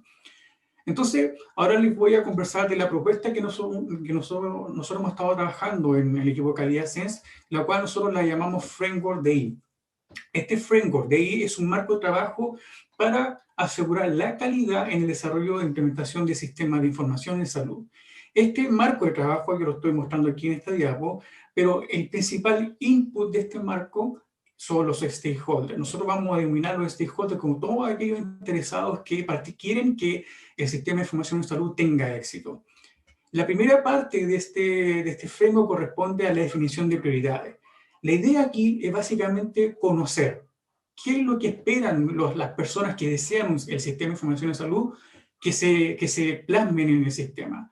Y para eso nosotros lo categorizamos como prioridades. Eso significa que nosotros tenemos la capacidad de capturar toda la información en visión de lo que los stakeholders quieren. Posteriormente, este marco lo que busca es definir qué estrategia nosotros podemos utilizar para poder plasmar todas esas prioridades, esas necesidades, esos deseos del sistema a la práctica. Y la salida de este marco son una documentación respecto a requisitos y propiedades que debe tener el sistema de información en salud. Entonces, para resumir, el objetivo general de este marco es identificar y caracterizar las prioridades clínicas, pero desde el punto de vista de los que van a ocupar el sistema. Y algunos objetivos específicos que nosotros abordamos con este marco es básicamente definir los requisitos del sistema. Y esto quizá un poquito más técnico, pero este marco a nosotros nos ayuda a definir la funcionalidad y las propiedades que este sistema debería tener. Por otro lado, lo que nosotros buscamos con este marco es mantener la visión de los stakeholders. Esto es súper importante, porque así nosotros podemos manejar las expectativas tanto al principio como al final del desarrollo del sistema. Y por último, uno de los objetivos que nosotros buscamos con este marco es describir y caracterizar explícitamente las necesidades. ¿Para qué? Porque esas necesidades van a ser una de las métricas para poder medir la calidad una vez que se termine el sistema. En el fondo, lo que busca este marco es crear un lenguaje común entre los profesionales clínicos, donde aquí están involucrados médicos, enfermeros, kinesiólogos, tecnólogos, cualquier profesional ligado a la salud y profesionales de desarrollo y tecnología de información. En este punto, SENS lo que busca es poder hacer conversar estos mundos distintos con el objetivo de lograr éxito en el desarrollo del sistema. Entonces, ahora solamente les voy a mostrar un poquitito, aparte del producto que nosotros tenemos. Nosotros identificamos a los interesados, a los stakeholders del sistema en base a estos atributos que ustedes ven acá. Lo más importante que a nosotros nos importa es qué interés tienen estas personas en el proyecto y qué actividades van a desarrollar con el sistema. Porque así nosotros encapsulamos bien hacia dónde dirigirnos y con quién tenemos que conversar cuando desarrollemos el sistema. Posteriormente, las prioridades que yo mencioné al principio, nosotros no hablamos de tecnicismo en esta parte. Lo que nosotros le ofrecemos a las personas que van a participar en este marco de trabajo, que ellos expresen como ellos quieren, qué esperan del sistema o qué ellos desean del sistema. ¿Para qué? Para que al final, en una actividad, ya sea grupal o en este caso que tenemos que adaptar esta plataforma de manera virtual, nosotros podamos categorizar esa necesidad en estrategias de implementación. Lo que nosotros ocupamos en este framework son estrategias de implementación creadas en el contexto de la salud. Lo que hace esta plataforma es simplemente canalizar esas estrategias de implementación hacia la práctica de la informática. Y para eso nosotros definimos categorías de estrategias de implementación y cada estrategia de implementación a su vez tiene subcategorías. La idea de este marco de trabajo es que ya sea presencial o virtual, todas las personas que participan de este marco puedan identificar, bueno, ¿cómo planificamos? ¿Cómo creen ustedes que podemos llevar todas esas prioridades que ustedes definieron a la práctica? Entonces, esta plataforma lo que permite es que la persona pueda arrastrar la prioridad que definió hacia una de las categorías de la implementación, puede ser una o varias, y al final lo que genera esta herramienta es lo que buscamos nosotros, que es reporte y documentación. Porque estos reportes y documentación pueden ser utilizados para dos cosas. Si nosotros estamos participando en una institución, esta documentación nos permite definir los términos de referencia. Y los términos de referencia es un documento oficial en donde describe la situación actual que una herramienta debe resolver ante un problema, en este caso definido por institución de salud. Por otro lado, si nosotros participamos como apoyo para un proveedor de software o una empresa de desarrollo de software, esta herramienta que está desarrollada provee los requisitos del sistema. Y como cualquier informático sabe, los requisitos son, digamos, lo más importante para poder entender bien el problema que la herramienta, el sistema, el software, de resolver. Y a su vez, nosotros también podemos diseminar toda esta información en otros aspectos más técnicos del desarrollo del sistema, como por ejemplo el diseño, las pruebas, evaluación de calidad y otros. Por último, simplemente para dejarlo claro, que si la institución a nosotros nos pide crear los términos de referencia, eventualmente también nosotros podemos asesorar a la empresa para que puedan crear modelo y documentación adecuada para alcanzar los objetivos que ellos desean. Ya para terminar la presentación, voy a hablar un caso de éxito donde ya hemos ocupado esta herramienta. Simplemente menciono de que en este caso de éxito está relacionado a un sistema de gestión de cama, en donde nosotros tuvimos que desarrollar un sistema para, una empresa, perdón, tuvo que desarrollar un sistema para poder gestionar las camas en el hospital público. Hubo una cierta cantidad de stakeholders, como ustedes pueden ver acá, y lo más importante, que es lo que nosotros rescatamos de la experiencia de usar este sistema, es el fuerte apoyo al equipo de desarrollo. Utilizar esta herramienta les brindó a ellos una temática y una perspectiva más amplia de lo que quieren resolver. ¿Por qué lo menciono? Porque generalmente las empresas de desarrollo tienen formas estandarizadas de poder entender los requerimientos del sistema. nosotros, ¿qué hicimos? Nosotros dijimos, bueno, amplía un poco la gama de esa forma estandarizada y ocupemos otras formas también para poder capturar la mayor cantidad de requerimientos posible y así entender bien qué problemas debemos resolver. Nos dimos cuenta que esta herramienta fue un éxito una vez que ya el sistema estuvo en producción, porque la gente que lo estaba ocupando nos mostró que hubo una alta aceptación del sistema final y ahora nosotros estamos, por supuesto, apoyando constantemente la mejora del sistema para que el sistema pueda seguir creciendo y escalando y satisfacer las necesidades que están apareciendo ahora. Y con esto cierro. La idea de nuestra plataforma es crear un marco de trabajo para identificar las expectativas de prioridades. Y esto es súper importante porque a nosotros nos da la posibilidad de manejar las expectativas desde muy tempranas etapas del desarrollo, dado que involucramos a las personas que les interesa el sistema. Nosotros también ofrecemos con este marco de trabajo un acompañamiento a las empresas que quieran desarrollar e implementar sistemas de información de salud, y todo este marco de trabajo está orientado a, bueno, prestadores de salud, proveedores de software y las tomadoras de decisiones.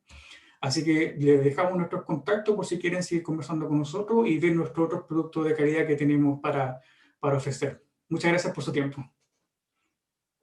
Gracias, Gastón, por ese excelente resumen de lo que están haciendo ustedes ahí, principalmente en la Universidad de Valparaíso. Había alguien que justamente preguntaba, decía que las preguntas estaban bloqueadas en la sección de preguntas, si no, a lo mejor las pueden hacer aquí por el mismo chat y las podemos leer.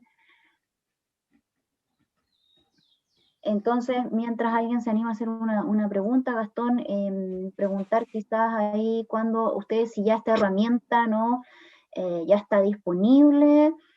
Recuerdo que nosotros estuvimos conversando también de dejar una parte de la herramienta como bien público para que la gente, ¿no?, pueda entender bien en qué consiste, cuáles son los requisitos que se solicitan, ¿no?, en este tipo de evaluación. Cuéntanos ahí un poco cómo son esos pasos. En 2 minutos. Bueno, la herramienta puede ser utilizada por un bien público. La idea es que las personas, cuando vean la herramienta, puedan ver, por ejemplo, los resultados de los talleres que involucran la herramienta y podamos nosotros transparentar las principales necesidades que ellos quieren que el sistema de información de salud resuelva, ¿ya? La herramienta ahora está lista, la hemos ocupado en algunos casos y hemos tenido buenos resultados. También hemos tenido la posibilidad de mostrarlo a colegas del extranjero, donde ellos nos han dicho que lo encuentran súper innovador, dado que nosotros transformamos esas prioridades, esa visión de los profesionales clínicos en estrategias explícitas para poder desarrollar esta herramienta de forma más adecuada a la realidad. Por lo tanto, cualquier persona que necesite asesoría o quiera, por ejemplo, que nosotros lo apoyemos en algún desarrollo de algún sistema para un hospital, una clínica o un CEFAM, nosotros tenemos las herramientas listas para poder brindar toda la ayuda posible. Súper. Vamos entonces a publicar también más información en nuestra página web. Alejandro, ¿estás aún disponible? Gastón, muchas gracias. Y te quedas acá igual por si acaso, si salen preguntas para irlas respondiendo. ¿Sí? Sí, estoy disponible, sí. Ahora sí, ya, muy bien. Vamos a dejar entonces a Alejandro 10 minutos. Tuve un pequeño problema de audio. Sí, para que nos cuente entonces este proyecto Esperanza, en qué consistió y hacia dónde va. Ok, vamos a intentar que quede claro y si no vamos a tener tiempo para preguntas, así que tranquilidad. ¿Ya? ¿Me pueden confirmar que ven mi pantalla y que me escuchan? Todo perfecto, Jano. Perfecto. Ya, ok. Mi nombre es, pues ya me habían presentado, pero voy a tener que hacerlo de nuevo porque ya saben qué pasó. Mi nombre es Alejandro Medina, soy ingeniero de operaciones SENS, me dedico, entre otras cosas, al diseño e implementación de soluciones de información en salud interoperables. La idea es que siempre sea con estándar, eso es nuestra bandera de lucha. Y además algunas herramientas que permitan aprendizaje acerca de los mismos estándares. Hoy les voy a hablar de lo que es la plataforma chilena interoperable para el reporte de test PCR SARS-CoV-2, esto en el marco del proyecto Esperanza. El proyecto Esperanza, bueno, es un proyecto que tiene un objetivo general que es generar una estrategia integral para mejorar la respuesta de Chile frente a la pandemia. Esto se hizo en una alianza entre la Universidad Católica y la minera BHP Billiton. Esa era la minera Alejandra. Los colaboradores, en parte estuvo UC Cristo, nosotros como SENS, y el Servicio Metropolitano Suroriente, y algunos establecimientos también de la red Áncora. ¿Cuál fue nuestro rol en el marco del Proyecto Esperanza? Bueno, SENS colaboró en el Proyecto Esperanza con el desarrollo de plataformas interoperables que permitieran hacer eficiente, de manera segura y estándar, la comunicación de resultados PCR hacia una organización central. Además, otro de los productos fue hacer interoperables los datos para el seguimiento de pacientes COVID y sus contactos. ¿Qué características tienen estas soluciones? Que son soluciones escalables. Nos preocupamos de ciertas características que permitieran que estas soluciones pudieran funcionar en diferentes países. Están hechas, dos de ellas están hechas en base al estándar HL7 FHIR. Y claro, pueden ser reutilizadas en contextos sanitarios similares. ¿Ya? Vamos a ir a los procesos involucrados en los que participó el SENS. Nosotros participamos en 3 procesos. El primero de ellos es la detección temprana, en lo cual el producto que generamos fue un triage web. Yo creo que todo el mundo pudo ver marzo, abril, mayo, todas estas aplicaciones online acerca de triage que permitían establecer si una persona estaba o era una persona de riesgo o no. Bueno, la formalización nuestra es similar, pero tiene una diferenciación, que en este caso se hicieron, médicos establecieron ciertos algoritmos para poder determinar el nivel de riesgo de una persona, ¿ya? Y asociado a esto, entregar indicaciones de acuerdo a su nivel de riesgo, o sea, quédate en casa, tienes que dirigirte a tal centro de salud, ponte en contacto con nosotros, y además almacenamos información de contacto para que pueda ser gestionado por otro sistema.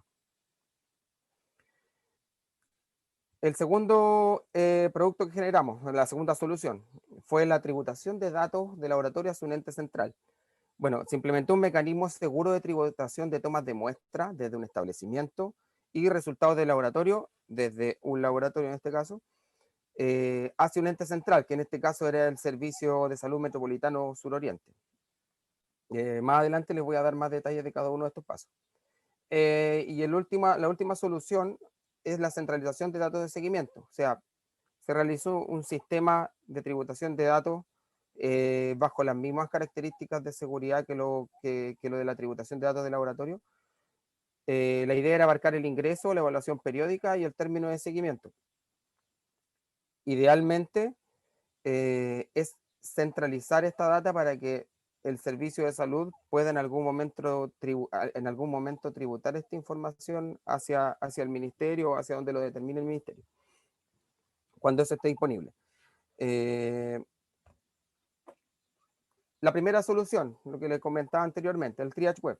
Bueno, se compone de un formulario web, tiene un algoritmo de evaluación que en base a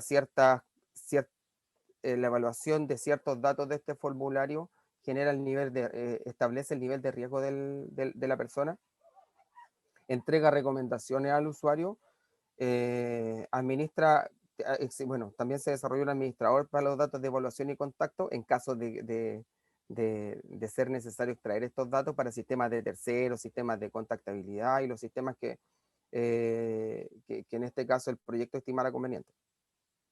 ¿Ya? El segundo producto fue la POC LIS, este nombre lo colocamos nosotros, ¿ya? Una prueba de concepto de LIS del Servicio de Salud Metropolitano Suroriente, SSMSO. ¿Ya? El diagrama de proceso, ojalá lo puedan ver de manera correcta, pero de todas maneras lo voy a detallar yo. Componentes, a ver, vamos primero por el proceso. El proceso fue el siguiente, la idea era que un establecimiento de salud que realiza la UTM, la unidad de toma de muestra, entregar estos datos al servicio de salud, los datos relacionados a toma de muestra, y luego el laboratorio tributara también los resultados hacia el servicio de salud y pudiéramos hacer el match entre estos dos conjuntos de datos. ¿Ya? La idea es tener relacionada la data de toma de muestra y asociada a la data de resultados. Parte de esta solución fue utilizando un servidor basado en el estándar HL7 FHIR versión R4. Generamos 2 bases de datos, una relacional y una asociada al mismo formato que lo implementa Happy FHIR en este caso, que fue fue la herramienta que utilizamos, la librería. Y esto tiene varios componentes. Uno de ellos es que validamos identificando y autenticando a los establecimientos ya en laboratorio de las acciones que están realizando. Ya, esto tiene asociado también un proceso de validación de lo que está enviando cada uno de ellos, así que tratamos de prepararlo lo más posible para que, lo mejor posible para que pueda ser una herramienta productiva y al final llegó a un punto productivo, ya se transfirieron datos reales. ¿Cuáles fueron los productos que asociamos de la POC-LIS? Fue una guía de implementación estandarizada, por cierto, una guía de conectividad que explicaba a los participantes de cómo debían conectarse y cómo debían autenticarse al servicio de salud, un documento de diseño que tiene las características de todo lo que es el conjunto de datos, el servidor basado en el estándar e implementado en el mismo servicio de salud. Y adicionalmente se nos solicitó que por norma del MinSal se estaban solicitando los archivos de resultados para el envío de esta información, por lo tanto también almacenamos unos archivos con cada uno de los resultados. Siguiente. Diagrama de recursos que utilizamos para la POC-LIS. Este es un diagrama de recursos HL7 Fire, está realizado con la herramienta CleanFire. Y detalla la relación que tienen todos los elementos, o sea, tenemos el paciente, claro, con los datos del paciente, el espécimen con los datos de toma de muestra, la observación con los datos de resultado y los demás elementos, bueno, el service request en este caso, que es la solicitud de toma de muestras y el médico, la ubicación y en este caso la organización asociada. ¿Ok? Siguiente, nuestra POC de seguimiento. Bueno, este es un proyecto también asociado al mismo proyecto Esperanza. Es el último de los tres. Su diagrama de proceso nos detalla que esto se realiza posterior al ingreso de los pacientes al sistema EpiVigila. La idea es que ellos, obteniendo ese folio EpiVigilia, puedan realizar la trazabilidad interna de los datos y la posterior tributación cuando se estime conveniente. Entonces, para esto lo que hicimos fue establecer un proceso de ingreso a seguimiento, un proceso efectivo de seguimiento, o sea, la instancia de donde se pregunta al paciente su estado y se establece si es que pasa a ser un egreso o no. Ya todo esto va relacionado con el folio EpiVigilia y esto tenía dos actores, que era el Centro de Salud y el Servicio de Salud Metropolitano Suroriente. Se utilizaron los mismos componentes, tenemos de hecho un servidor Fire similar que almacena también una base de datos relacional y una base de datos de Fire y permite, entre otras cosas, aparte de centralizar la información, disponer de una API para su posterior consulta para diferentes estamentos, en este caso del Servicio de Salud. Algunos de los productos que generamos fue lo mismo, la guía de implementación estandarizada, una guía de conectividad. La guía de conectividad es la misma de la POC-LIS porque se utilizó el mismo mecanismo. Alejandra me avisa si estamos bien con el tiempo, por favor. El documento de diseño que tiene los detalles del conjunto de datos y los recursos asociados. Y claro, el servidor basado en el estándar HL7 versión R4. ¿Ya? Para este caso no almacenamos archivos porque no se consideró necesario.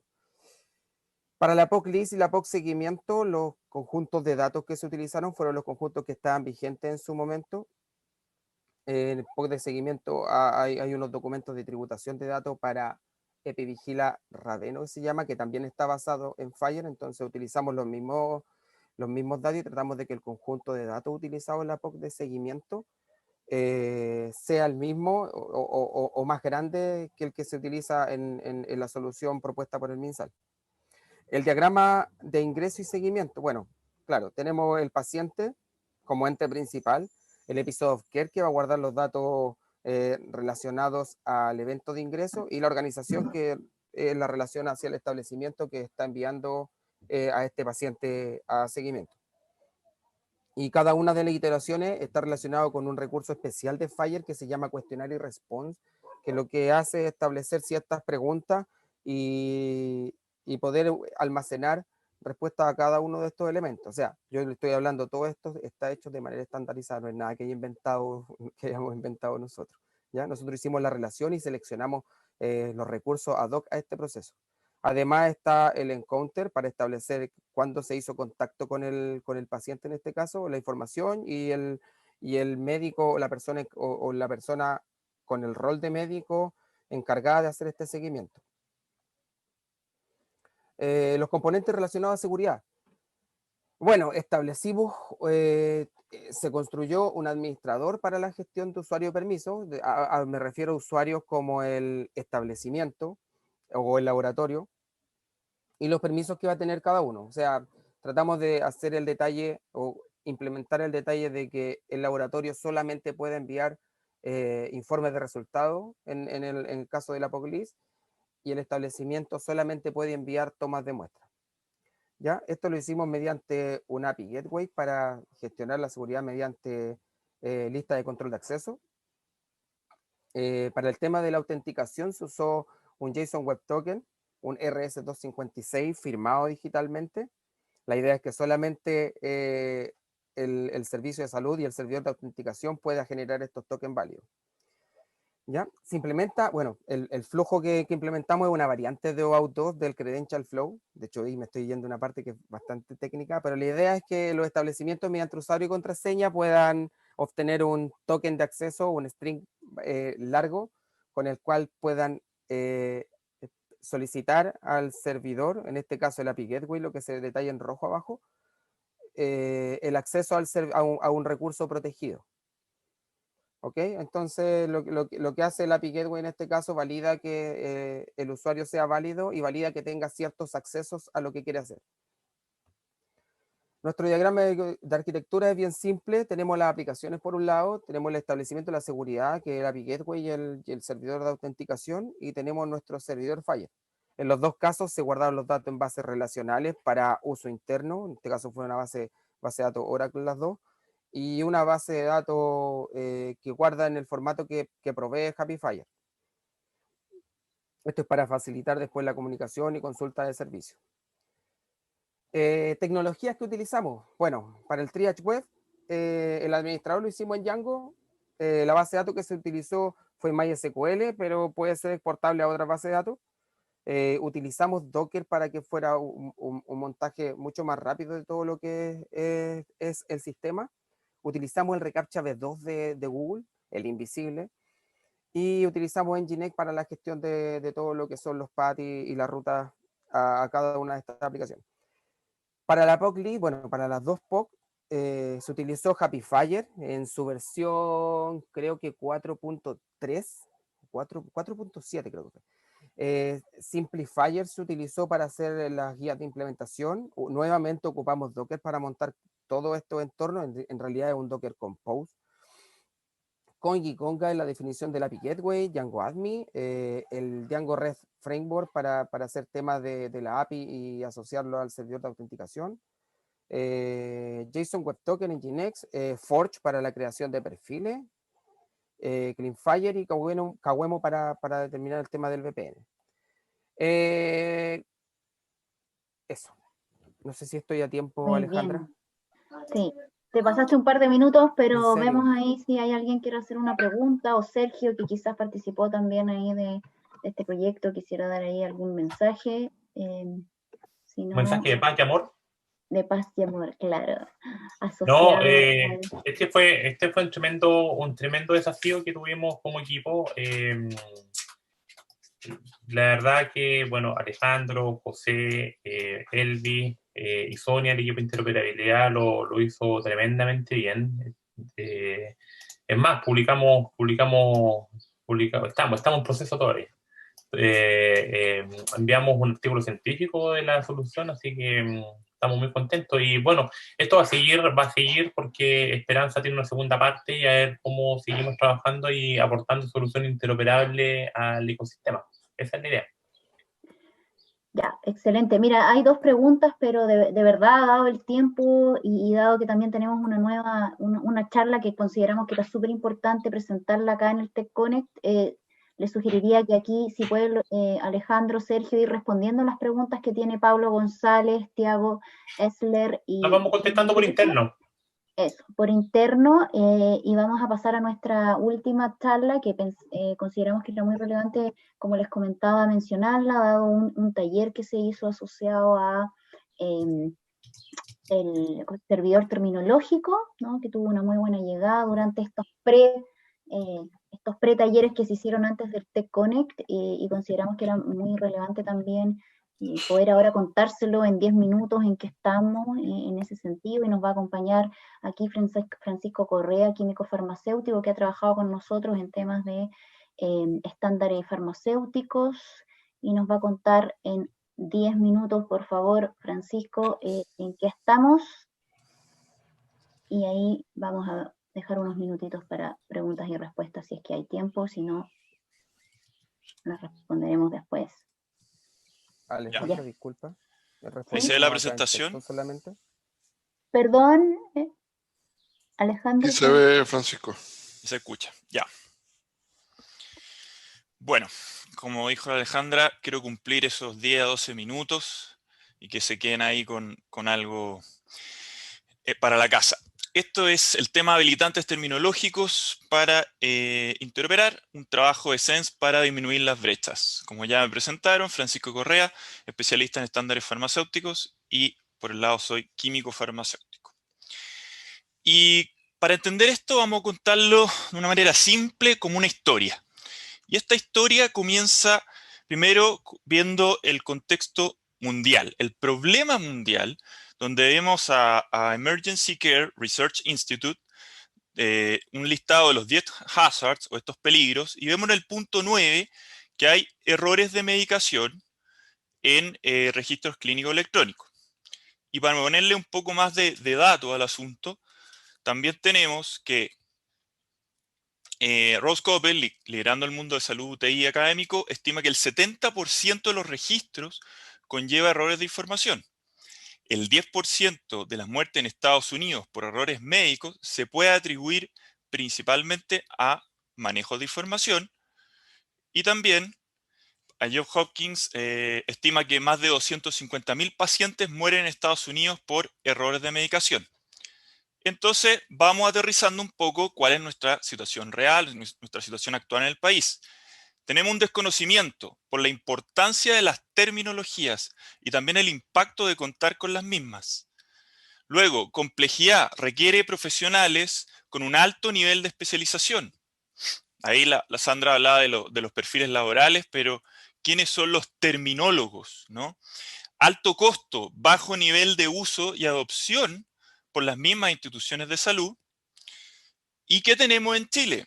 Desde el otro lado de cordillera tenemos el Hospital Italiano de Buenos Aires con el servidor del IVA aportando SNOMED Clinical Terminology, y también el Ministerio de Salud tiene Semánticos aportando la terminología farmacéutica chilena. Pero este prestador tiene dolores, tiene problemas. Veamos qué problemas puede tener con el caso de medicamentos. Tiene diferentes codificaciones entre sistemas de abastecimiento, prescripción, dispensación y administración, dificultando principalmente la gestión de medicamentos dentro del proceso. Así se presentan errores de medicación en la prescripción y dispensación, sobre todo ahora que se está implementando telemedicina e integrar, ¿cierto?, los servicios de receta médica electrónica. Y poniendo algunas cifras, en mermas podemos ver 20 millones de pesos en merma de medicamentos anualmente en caso de por prestador, 3 a 4 horas de espera de pacientes en el retiro de sus medicamentos y aproximadamente un 30% de rechazo de recetas por devoluciones o prescripciones incorrectas. Entonces, en esta historia, alguien tiene que tomar una iniciativa y ese guía comienza a ser SENS. ¿Y por qué? Porque está en nuestra misión, y en nuestra misión, como está destacado, generación de servicios especializados que apoyen la adopción de estándares de interoperabilidad. Y nuestra motivación, generar habilitantes tecnológicos para que Chile cuente con una salud más conectada, por supuesto beneficiar a los pacientes por medio de mejorar la calidad y seguridad en los procesos de atención. Y dado nuestro mandato como Centro Nacional, es que consideramos nuestro deber hacernos cargo en aportar a cerrar dicha brecha. Entonces, el desarrollo de un servidor terminológico chileno, por supuesto, con todo lo que se está hablando en este TechConnect y en el desafío, considerando el estándar de interoperabilidad HL7 FHIR. ¿Cuál es el alcance del primer producto? Una terminología farmacéutica, por supuesto, basada en la terminología farmacéutica chilena del Ministerio de Salud, catálogos nacionales, cumpliendo la norma 820 del DEIS, prestaciones FONASA, entre otros, y terminologías internacionales como SNOMED Clinical Terminology, LOINC y CIE-10. ¿En qué vamos? ¿Cómo va nuestra etapa de desarrollo como SENS? Como pueden ver, ya investigación, desarrollo y prueba de concepto se ha realizado tanto en terminología farmacéutica como catálogos nacionales e internacionales. Pero por supuesto tenemos que seguir avanzando en piloto y en producción. En los catálogos y terminologías nacionales, para entender también otro contexto, cuando hablamos de SNOMED, nos preguntamos ¿dónde utilizo SNOMED? En diagnóstico, en procedimientos, en medicamentos, entre otros. LOINC, principalmente en exámenes de laboratorio, radiología. La Organización Mundial de la Salud, Anatomical Therapeutical Chemical, la ATC, la Denominación Común Internacional, DCI, CIE-10, CIE-9, modificación clínica, y que obviamente representa medicamentos, diagnósticos, procedimientos, y finalmente FONASA con su arancel y también la norma 820. Entonces SENS, dice, bueno, tengo que hacer estos productos para que empiecen a generar la conciencia. Entonces realiza un visualizador de terminología de fármacos basado en el modelo de Inglaterra de M+D, donde en la parte izquierda se ve el grupo de medicamentos que sirven para la intercambiabilidad de prescripción, y por el lado derecho son los productos o todo el ambiente logístico para la intercambiabilidad logística, valga la redundancia. Entonces, en una sola vista veo, ¿cierto?, el principio activo, en este caso clonazepam, y viajo hacia la marca o el envase, y por supuesto viceversa. Pero no solo eso. También, ¿cierto?, le hacemos un doble clic, por ejemplo, a un concepto como medicamento clínico, y obtenemos la condición de venta, atributos, vía de administración, forma farmacéutica, que es muy importante que esté amarrado, ¿cierto?, al medicamento clínico, porque disminuye los errores de medicación. Sustancias involucradas, por supuesto, y los productos comerciales asociados. También, por otro lado, en los catálogos nacionales e internacionales, tomamos el ejemplo del catálogo de DEIS, especialidad médica, donde se quiere buscar, por ejemplo, dame todas las especialidades médicas que comiencen con la palabra medicina. Aquí está, medicina familiar, medicina física. Y también los resultados a la derecha muestra este conjunto total de especialidades médicas referente a anatomía patológica, anestesiología, cardiología, etc. Luego, si el prestador tiene estas herramientas, que estaba en una versión negra, aumenta su conocimiento clínico y mejora para otros tipos de servicios y prestaciones. Pero eso no nos sirve si es que no tenemos un caso de éxito. Y acá tuvimos con la Red Salud UC Christus, aplicamos el modelo de terminología farmacéutica en FHIR. ¿Y por qué? Porque ellos tenían un problema necesitaban un catálogo de medicamentos estándar y además necesitaban aplicar la denominación común internacional para la prescripción. Para eso comenzamos, ¿cierto?, con un piloto, con 6 especialidades, solo 30 médicos, y luego, también producto de la pandemia y que se sumaron, la Red UC Christus implementó el servicio de telemedicina, en un año ya se están prescribiendo más de 600 médicos, y 60 especialidades. No lo estoy diciendo yo, lo está diciendo el doctor Sebastián Valderrama, jefe de programa de telemedicina UC Christus, donde recordamos los 3 factores: tiempo, plata o merma, errores de medicación. Y acá tenemos un factor positivo que es el tiempo que se le puede dedicar al paciente en vez de los registros. Ya finalizando, como habíamos dicho, estábamos en esta fase piloto, una implementación acotada en diferentes instituciones de salud, validaciones obviamente por los profesionales expertos, mostrando resultados, y para el 2021-2022 ya a nivel más productivo, por supuesto, y la escalabilidad. En producción, incorporar mejoras y robustecer servicios, preparación del producto para proveer servicios a los prestadores de salud y empresas proveedoras de sistemas de información en salud, y por el lado de escalabilidad, co-construir, junto a entidades de gobierno, escalamiento a nivel nacional y, obviamente, según las necesidades, incorporar nuevos catálogos. Por lo tanto, ¿cómo cerramos nuestras brechas? Nosotros tenemos dos productos, se llama Sense Pharma, por ahora, 3.000 medicamentos con más de 7.000 productos farmacéuticos, y por el lado de servicio terminológico, catálogos de la norma 643, arancel FONASA, CIE 10, CIE 9, y en versión beta estamos incorporando LOINC y SNOMED Clinical Terminology. Y por supuesto, no sirve nada tener simplemente catálogos, sino que una asesoría en la implementación de servicios terminológicos, guías de implementación y Application Programming Interface basadas, por supuesto, en HL7 Fire. Y este será el primer servidor terminológico de Sense para Chile. ¿Cuándo es el lanzamiento? El primer trimestre del 2021, el Sense Pharma, y en el cuarto trimestre proyectamos lanzar el Sense servidor terminológico. Preguntas, muchas gracias. Bien, gracias, Francisco, por el tiempo así exacto, en 10 minutos, el pitch, perfecto. Sí, vamos a dejar, bueno, alguien si quiere hacer preguntas, dejamos quizás 3 minutos. Es importante también, bueno, Pablo, el mensaje, Pablo, ¿cómo se llama? Pablo, ay, se me olvidó el apellido. Pizarro. Pablo Pizarro, ¿no? En la mañana también mencionó que el ministerio estuvo haciendo ahí esfuerzos por el tema de un servidor terminológico, pero al parecer todavía no está disponible, creo, o no, o ahí parece que no hizo algún comentario al respecto. No sé si tú, Francisco, sabes algo. No, lo que yo vi en la presentación, tomando la presentación de Pablo, efectivamente están, ¿cierto?, haciendo esta validación del prescriptor o del dispensador, validación por cierto por el RPI y registro civil, el paciente, y por el lado medicamentos semánticos, pero al menos por mi parte desconozco un poco qué contiene semántico, por lo tanto no sé si se asemeja muy a lo que tenemos nosotros, lo cual sería ideal, porque obviamente está basado, ¿cierto?, en HL7 Fire.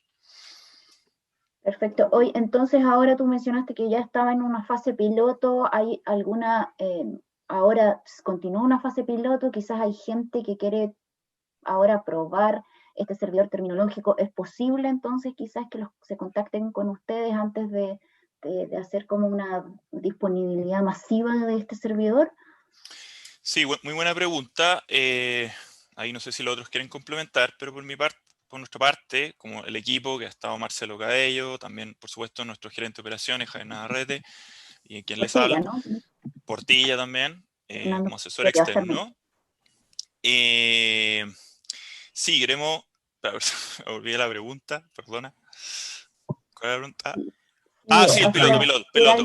Sí, efectivamente, más allá, ¿cierto?, de la red UC Christus, estamos también haciendo una pequeña investigación. Queremos, porque la idea es, o sea, cómo el tomador de decisión dice, ¿por qué necesito esto? Entonces, hay que investigar todavía. No es como llegar y mostrar, ¿cierto?, HL7 Fire, toma el catálogo, listo, solucionado. No, queremos ir un poquito más allá, queremos entender esos dolores, ir más en profundidad, entender cuáles son los problemas de terminología, cuál es la base del problema, que antes de como habla bien también Sergio, la interoperabilidad sintáctica HL7 Fire, la semántica es fundamental. Y sí, o sea, ojalá queremos a fin de año ya, de hecho, publicar lo que tenemos en la página web y obviamente dar las conversaciones para ver cómo podemos implementar en otros servicios de salud. No sé si ahí quieren complementar. Bien, yo creo que para ir cerrando, la verdad, agradecer a todos los que se quedaron hasta ahora, hasta justamente la hora del almuerzo. Hay un par de preguntas para la gente ahí, equipo SENS, si las pueden responder, por favor, para Sandra y también a ti, para Francisco, había una. Y agradecer a todos los que nos acompañaron en toda esta jornada, quienes van a ser parte del desafío. Nos vemos a las 3 de la tarde, y para quienes no, nos vemos mañana nuevamente a las 9 de la mañana para continuar con charlas, conferencias, y además vamos a realizar algunos talleres durante el día de mañana. Así que los dejamos muy cordialmente invitados y agradecer. Vayan a un break alimenticio, que creo que es necesario, y muchas gracias a todas y todos. Nos vemos mañana.